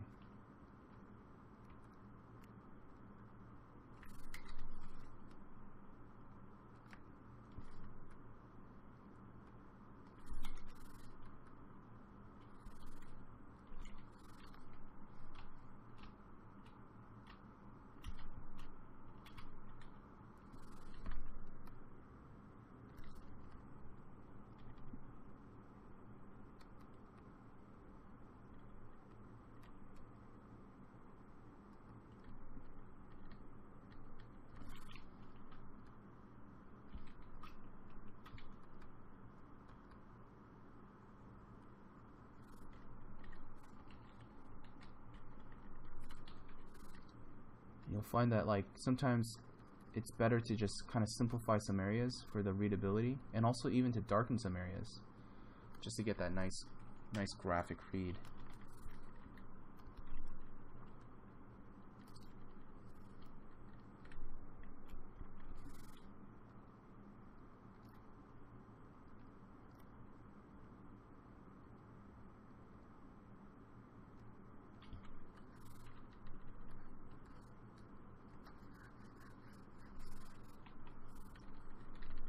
I'm gonna go ahead and darken that panel slightly.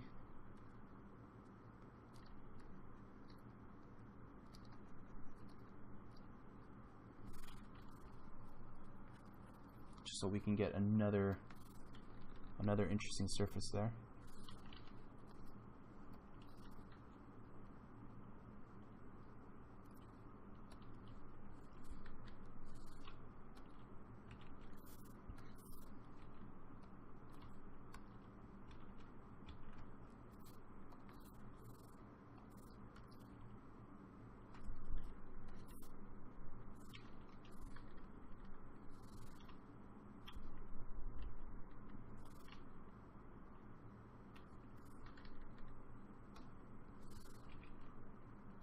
Some shadow trim back there just to kind of pull that edge out.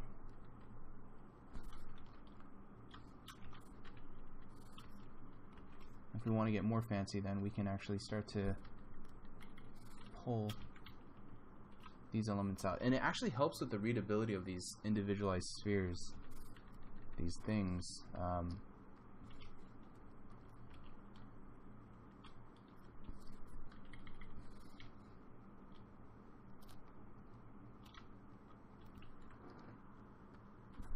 Go ahead and just kind of make an indentation here.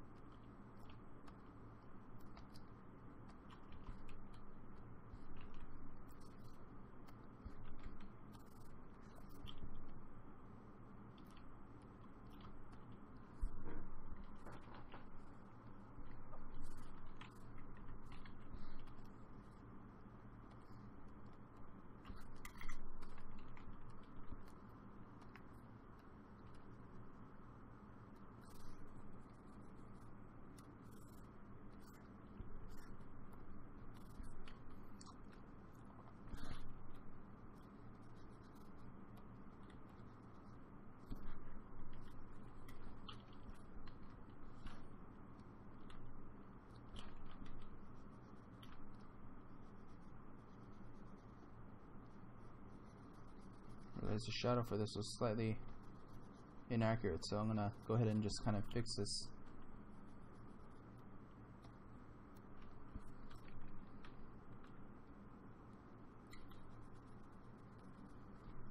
And if there's a cast shadow here, right, even if it's really shallow like this, then we have to assume that there's going to be a cast shadow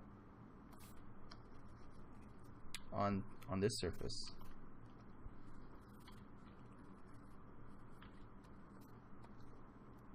So I need to make sure that it's fairly consistent.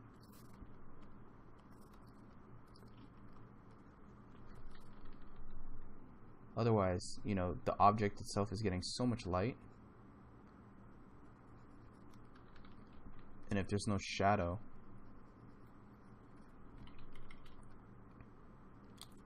that corresponds with the cast shadow on the ground, then it's not going to really make sense.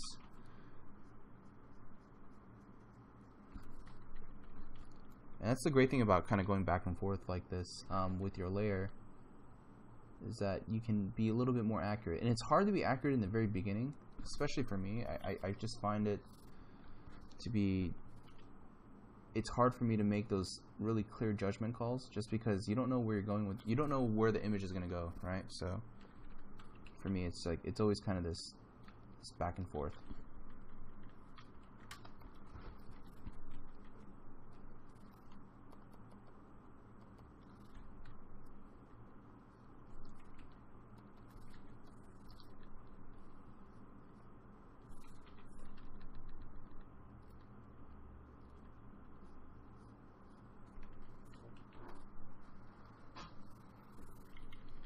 This gives me a good idea to think about, like, oh, how about this thing? You know, it's getting a little lost in value, so I can really easily pull that out. And just thinking about more ambient occlusion,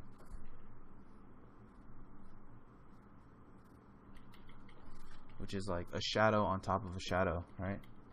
Even though this is fairly considered dark, but it's not going to black, so it gives me a little bit more wiggle room to indicate that there's a little bit more shadow here. And if we ever want to pull out detail and say, you know, oh, their light is bouncing here, and you know, it's technically gonna give a little bit of bounce light. We can just fake in a little bit of sliver of light behind here, just to give this more interest, and then I can actually give this a slight lift, just to give the impression that, oh, okay, there's light, there's a lot of light activity going around here. It's bouncing around, and it's doing a lot of things that we normally wouldn't account for if we were just doing a simple black and white painting.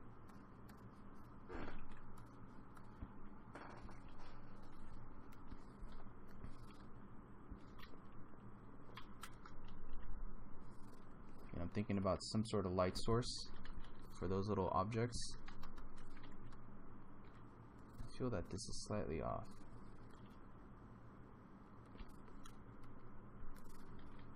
When you guys are measuring perspective, you can use a perspective grid, but since we've kind of depended highly on the photo here in the beginning, I'm just going to go ahead and use that to kind of initially measure out all my angles here.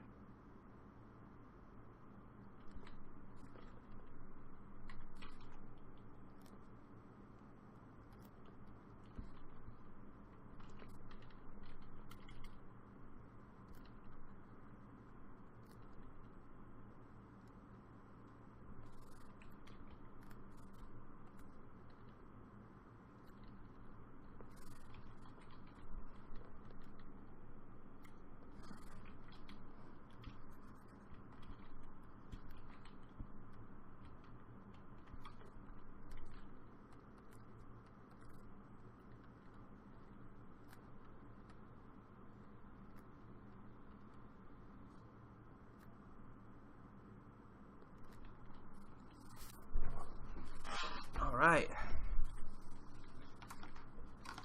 Okay. So I'm going to just do just a quick search here for reflective sphere. And the reason why I want to do reflective sphere, or let's do glass sphere, is that I think it'd be cool if we can indicate just some reflectivity like that. That's great. This kind of gives us a perception of some transparent detail, and it's really good for our foreground element here, and also just maybe one of these guys.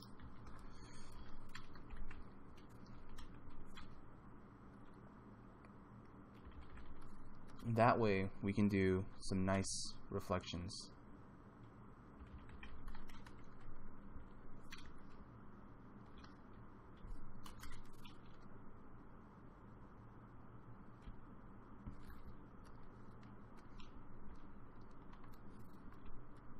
So I'm just going to link it on top, and I'm going to put this reflectivity on screen, and that way we get this perfect reflection.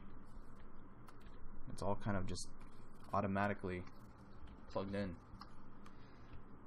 It does a lot of the work for us, especially if you're doing like glass and you put it on screen. It actually captures that look quite well. I do the same over here. Put this guy on screen.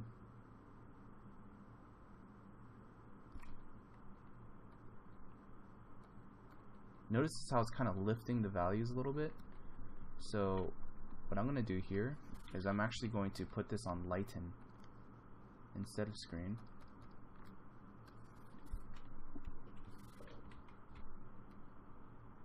And have it only affect the glass.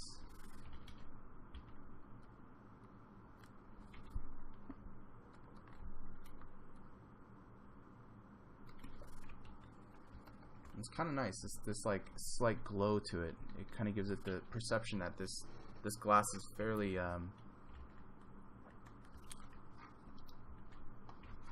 transparent.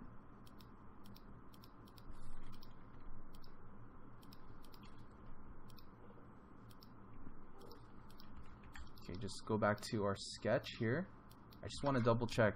this is a good point to kind of make sure we're heading in the right direction of our sketch, and it looks, it looks good and whatnot.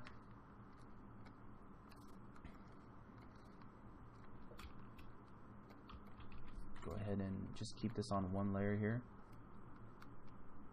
I'm actually going to keep my sketch and my value on one layer. This is kind of like our double check layer. So it's looking pretty good. I think we're heading in the right direction. We got all the pieces and elements. There's definitely some things that I probably will simplify and paint to kind of refine this thing more.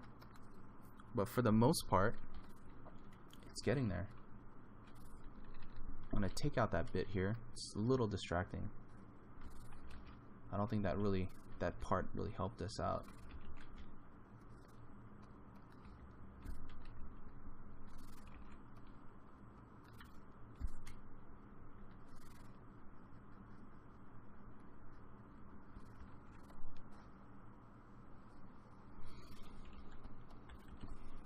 Okay, so even this ground here is really cool with all the reflectivity. So I'm going to pull that out, probably use that for later. I want to see if there's anything else that we can use from this printer to make the ground look more interesting.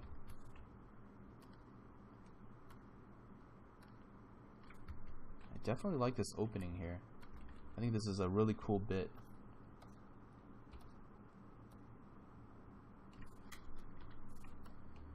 Maybe it can be some sort of slot or something that's on the ground.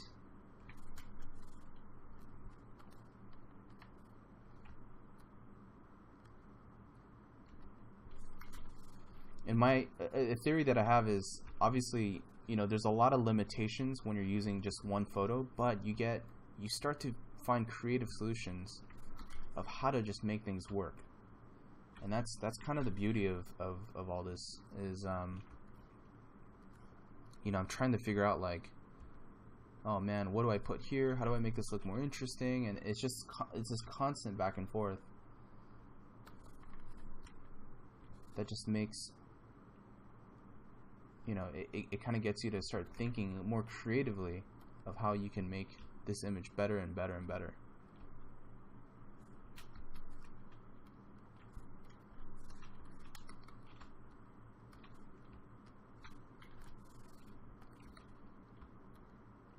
Put some more of these things back here.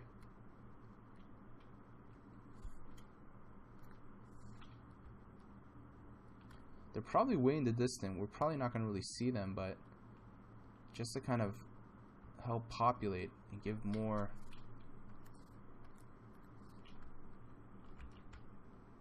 that perspective. Definitely gonna add this in just because it helps the cell. It kind of gets our eye to move around the space a little bit.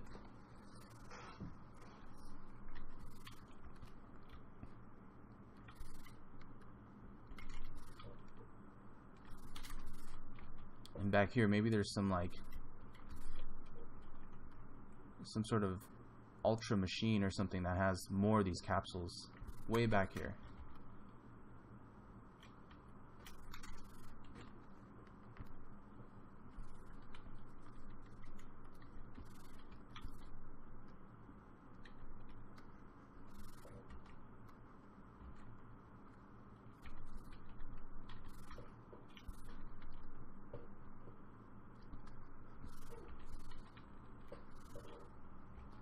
There's so many ways that we're getting creative with our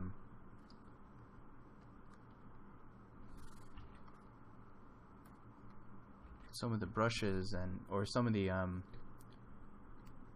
photos here.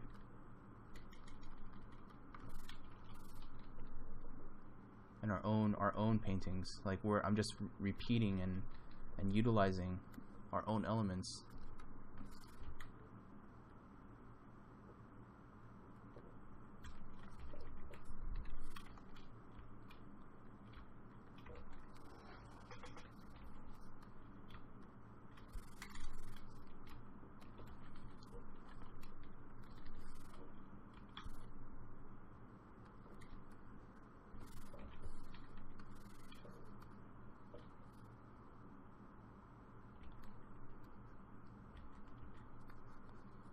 slightly darken this down just a tad bit. Using multiply, I'm color picking the dark value here. And I don't want it to get too dark, but dark enough to suggest that it is in some sort of pocket of darkness.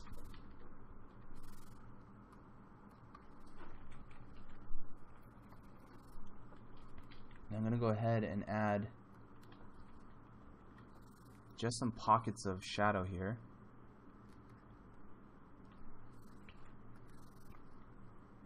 And the shadow is actually coming from the ceiling, right? We have these little lights here, and that's what's going to create kind of this interesting stripe. This stripe-like pattern.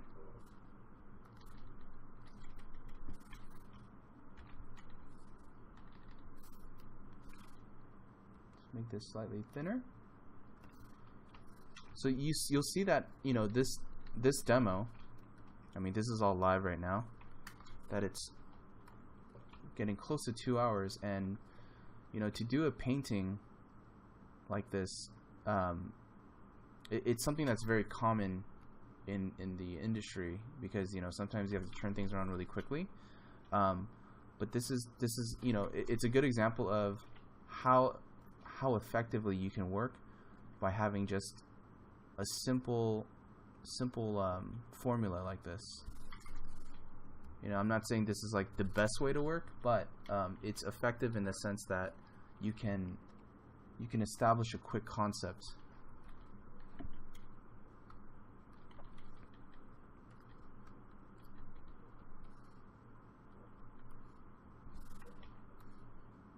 Go ahead and slightly lighten the shadow here.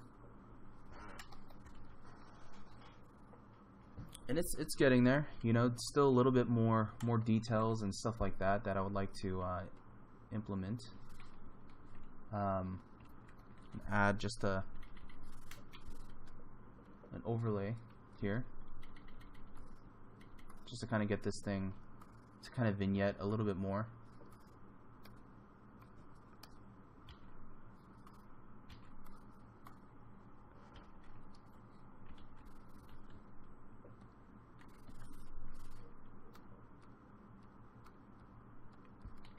Some ground reflection from the photo.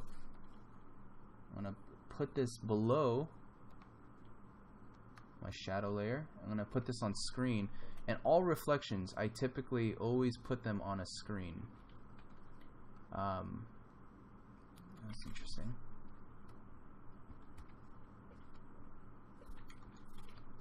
Now I'm going to duplicate this, and reflections is funny. It gives you this perception of detail. Again, it's kind of like it's creating a certain frequency of noise, and your eye just kind of gets really, I guess it kind of gets your eye really entertained, you know, by all this noise. So that's what this is. That's what this is serving as. It's just visual entertainment.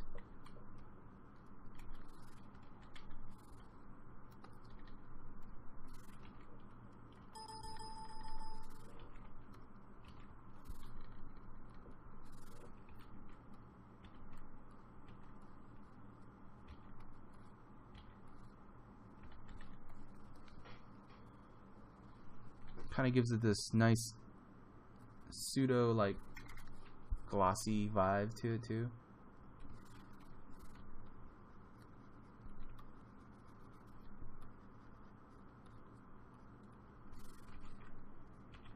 Just cut away and erase out some panels and things like that, because this is a very, you know, prefab manufactured kind of mechanical place. I definitely want to indicate that there's a lot of cut lines and bevels and stuff like that.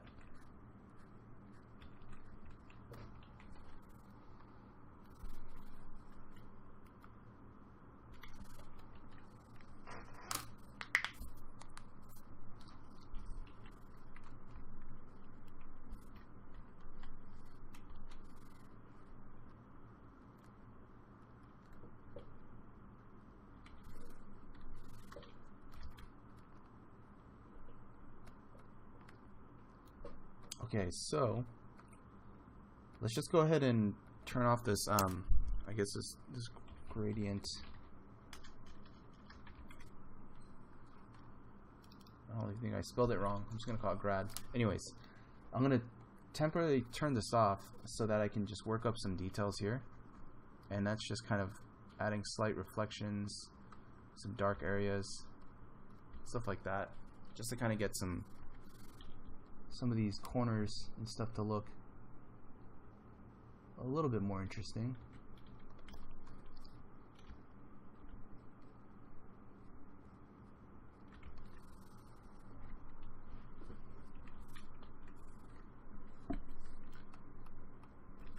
And I usually like to create just a slight detail layer so that, you know, this is where we can actually do the painting on top.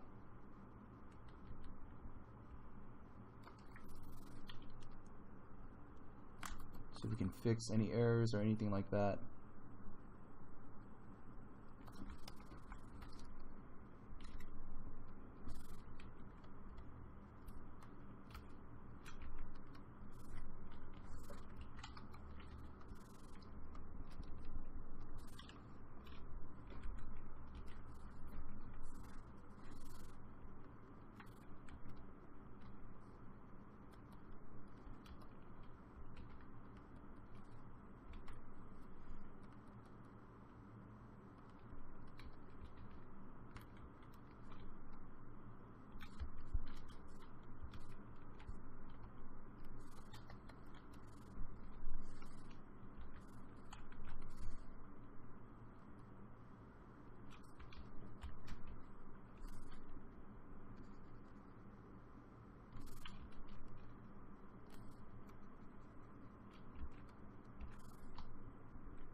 I'm gonna go ahead and just add just a little bit more detail here, like just some cut lines and stuff like that.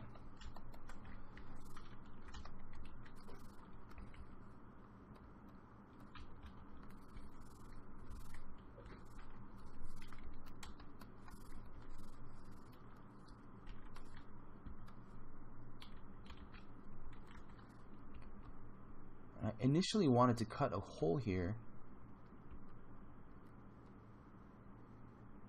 because I wanted kind of like this ring to go around. So I'm going to use this here to kind of cut a hole into our piece here.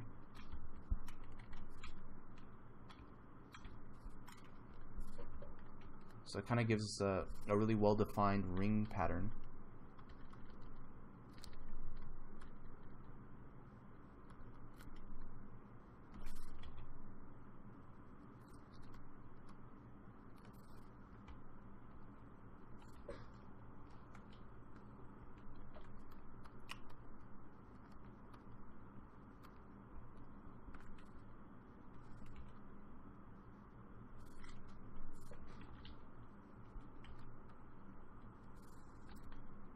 I'm going to go ahead and just kind of darken this area. Kind of get that illusion of some sort of circular element here.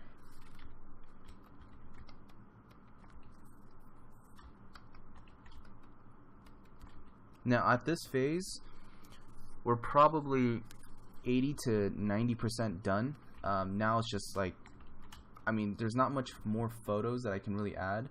It's just really going in there and figuring out like, okay, well, what is this detail? What does that really look like? What are some of these areas that we're going to refine? So I'm going to go ahead and spend a little bit more time on this at this phase.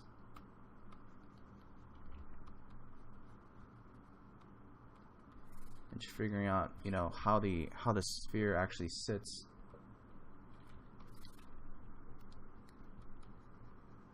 Is another pretty big component of this detail.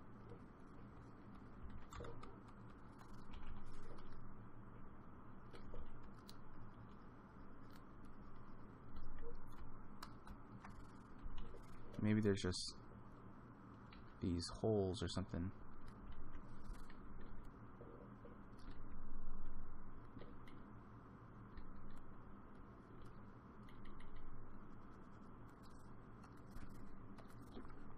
I always go back and forth from like using a hard brush to a simple round brush. It's really all you need to kind of draw in any detail.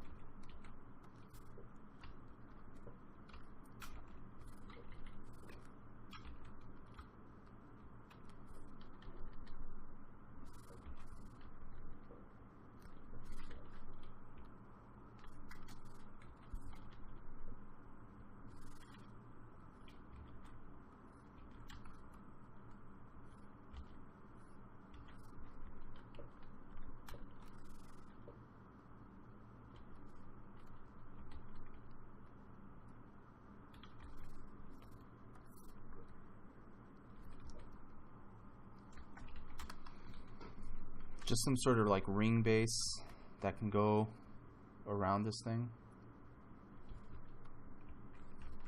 I'm thinking about.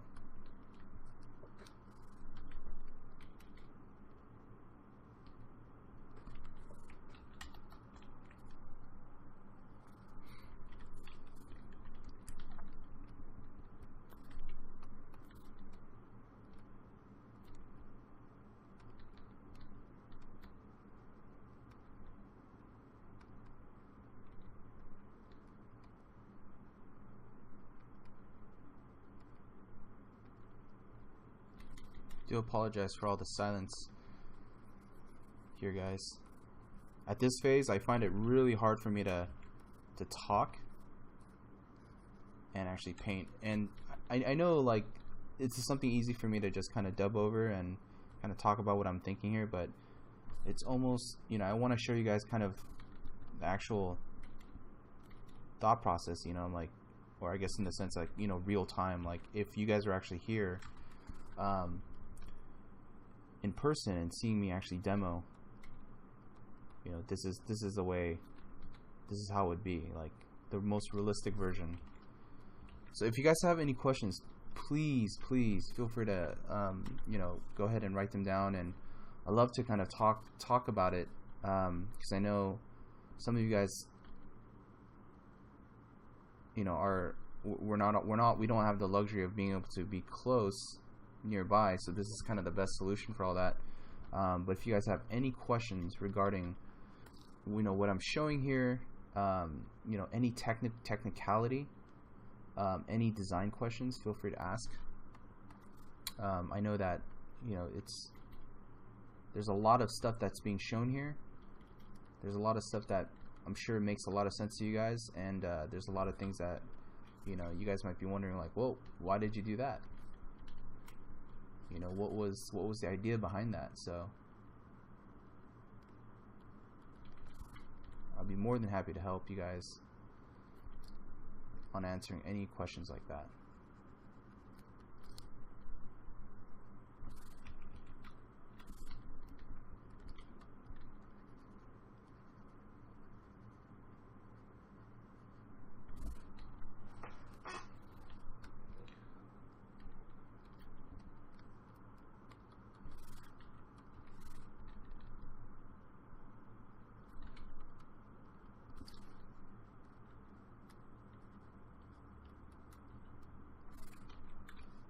You know, and at this phase, it's just painting, really. I mean, there's like little things that we can do to kind of clean up the edges if you want to add stuff. If you want to add slight brush strokes, you may do that as well.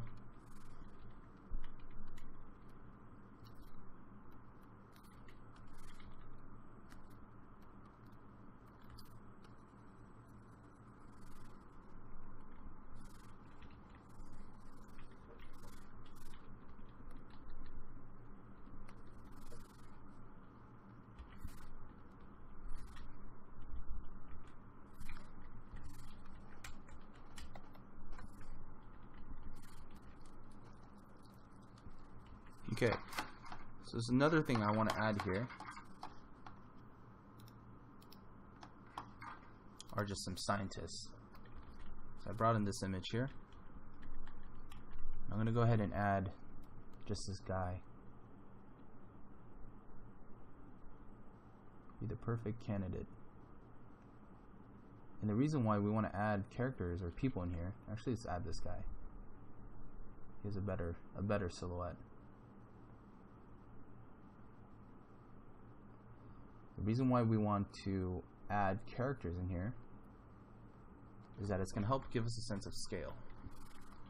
And we definitely want a sense of scale not only through the actual buttons and stuff here, but definitely through, you know, people. So that's what I'm doing here. And I want this place to be fairly big. You know, if I made this person this tall, you can imagine how small it is, right? But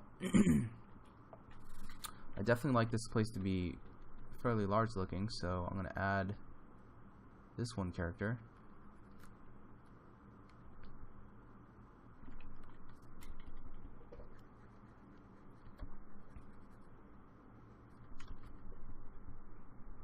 And we're definitely going to paint on top of this guy to kind of give it our own flavor of lighting.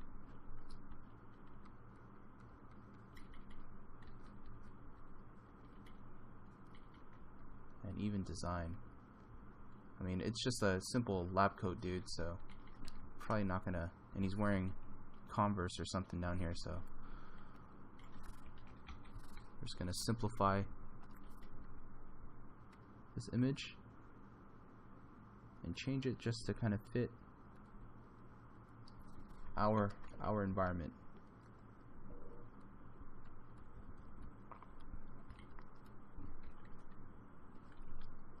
And a lot of times with these types of illustrations, I use a lot of photos for characters just to kind of get this stuff going.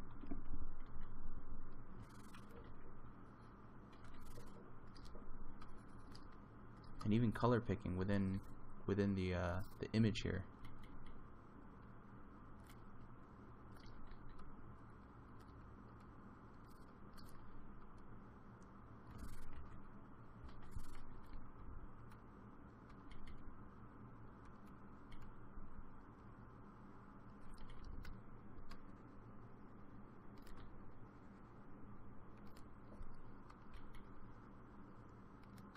Maybe this guy needs to take samples of the actual plant.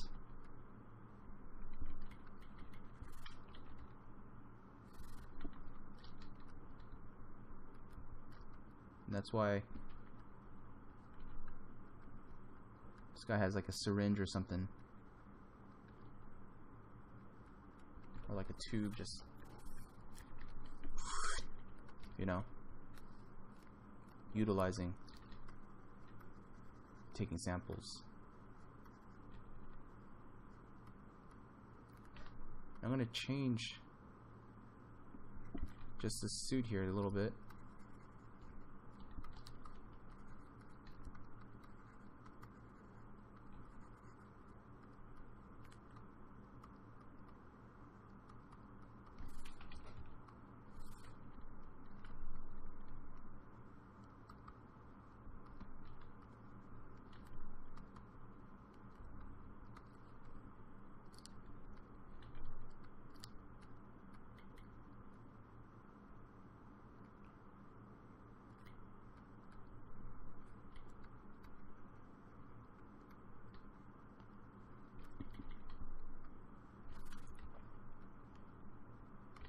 And maybe there's like some sort of like apparatus here, some like glass oxygen mask thing.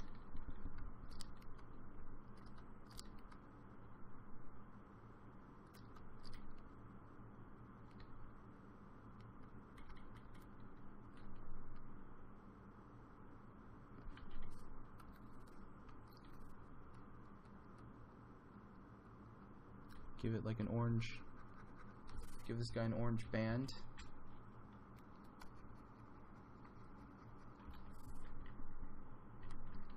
maybe he's a part of a certain unit of technicians or something,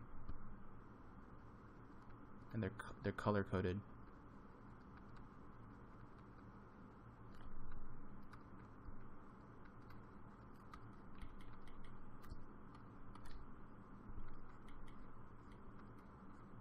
And I'll periodically use like texture brushes to kind of help break up, you know, the surface a little bit, but only if it needs texture, like clothing or.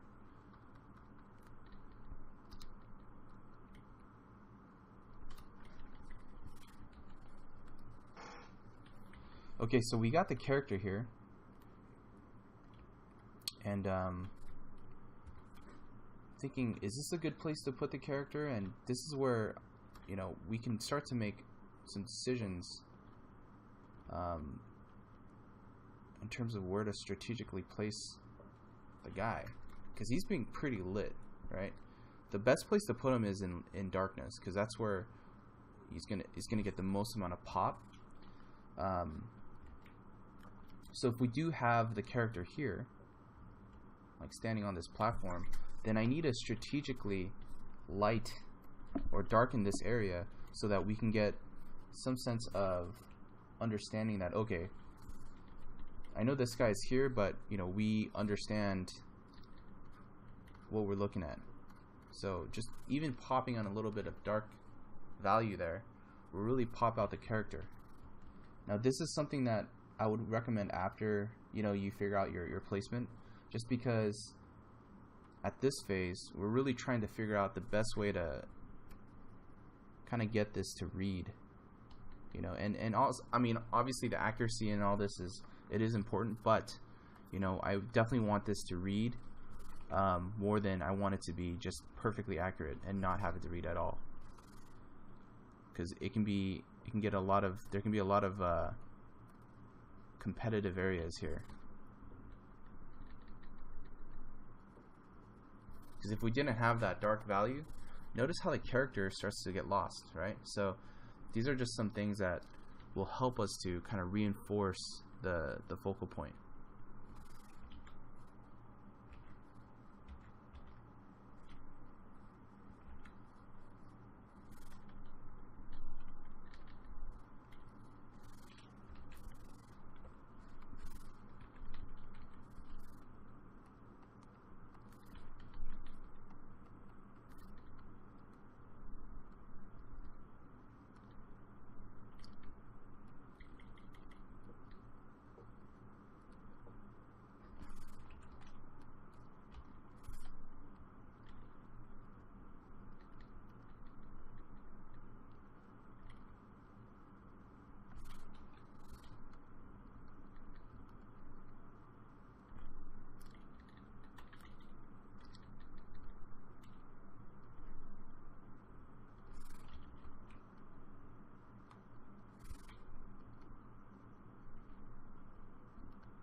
Just adding some like more detail in the character,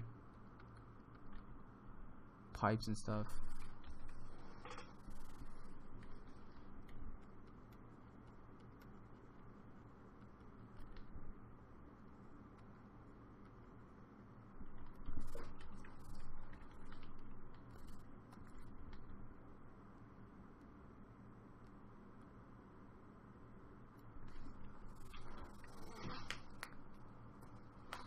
It's like almost like they're wearing like little mini spacesuits, you know? I'm gonna add just a little bit of a shadow on this guy. And I'm just doing that by grabbing his silhouette, pick the same value of the other shadows here, and put this guy on darken. Darken or multiply? Multiply is probably a little bit more effective.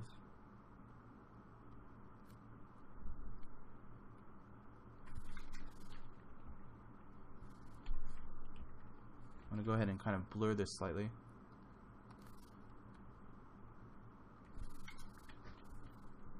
So it's not as crisp of an edge.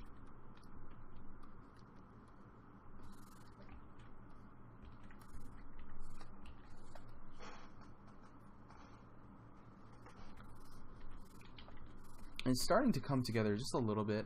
You know, let's pull back here and let's just try to see where our eyes are flowing. It's definitely still not really reaching this area as well as I imagined it to be. So I'm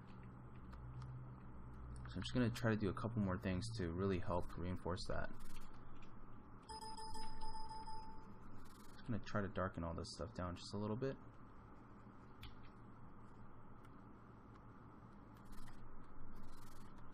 See what we get here. I'm using blend modes to kind of help give us just a little bit more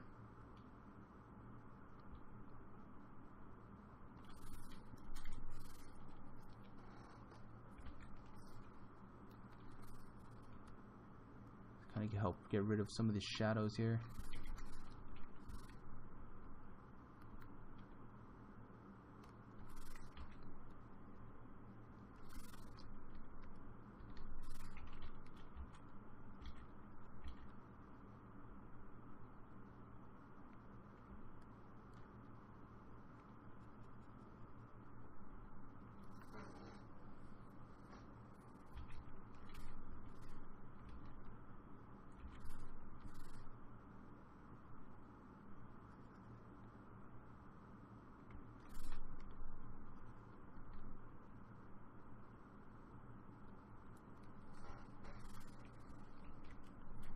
That's just gonna help with the form just a little bit.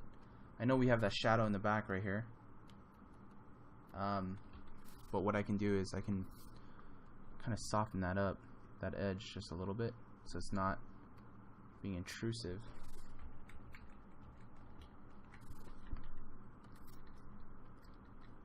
And I can use that just by using a soft brush. Kind of lighten it up just a tad bit.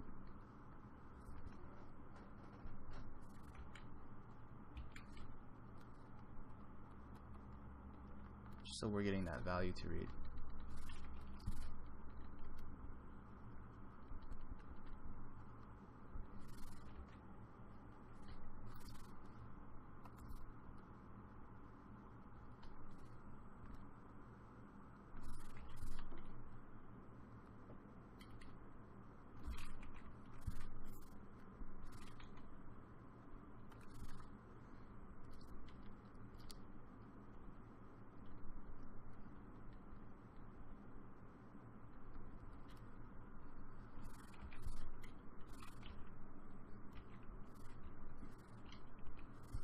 Going to go ahead and add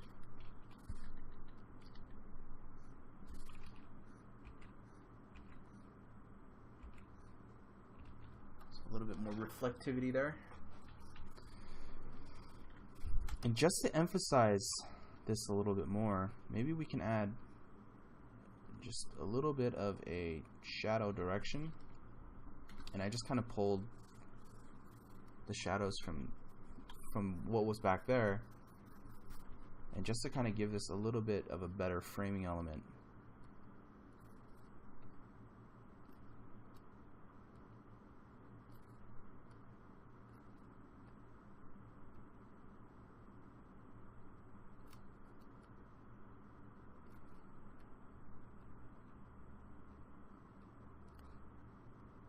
I definitely want to still retain that shape here, but notice how it's just becoming really hard to see. So either we can actually darken this area here, just darken that down just a tad bit.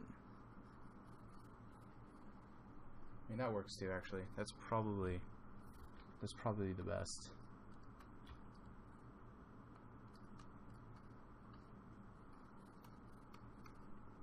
For some reason I thought like it'd be cool to have this be reflective, but it seems like it's not doing any good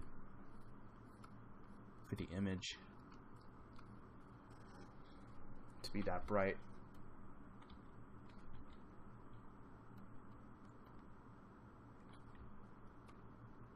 In this case, then I can definitely try to make this the opposite. Instead of multiply, I can make it brighter, put on screen, or color dodge, just to really emphasize the light source there.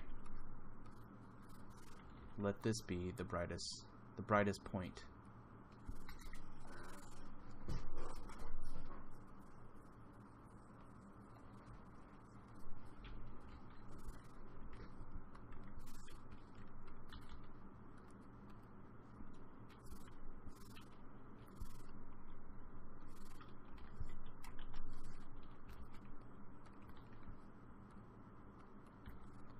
So we got these little bits here. Don't want to forget. Just gonna add on this element here just for a quick texture.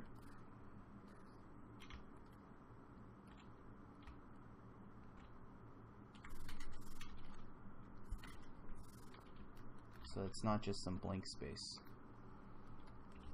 So that gives it kind of the perception of, you know, there's a little bit of texture, but there's detail.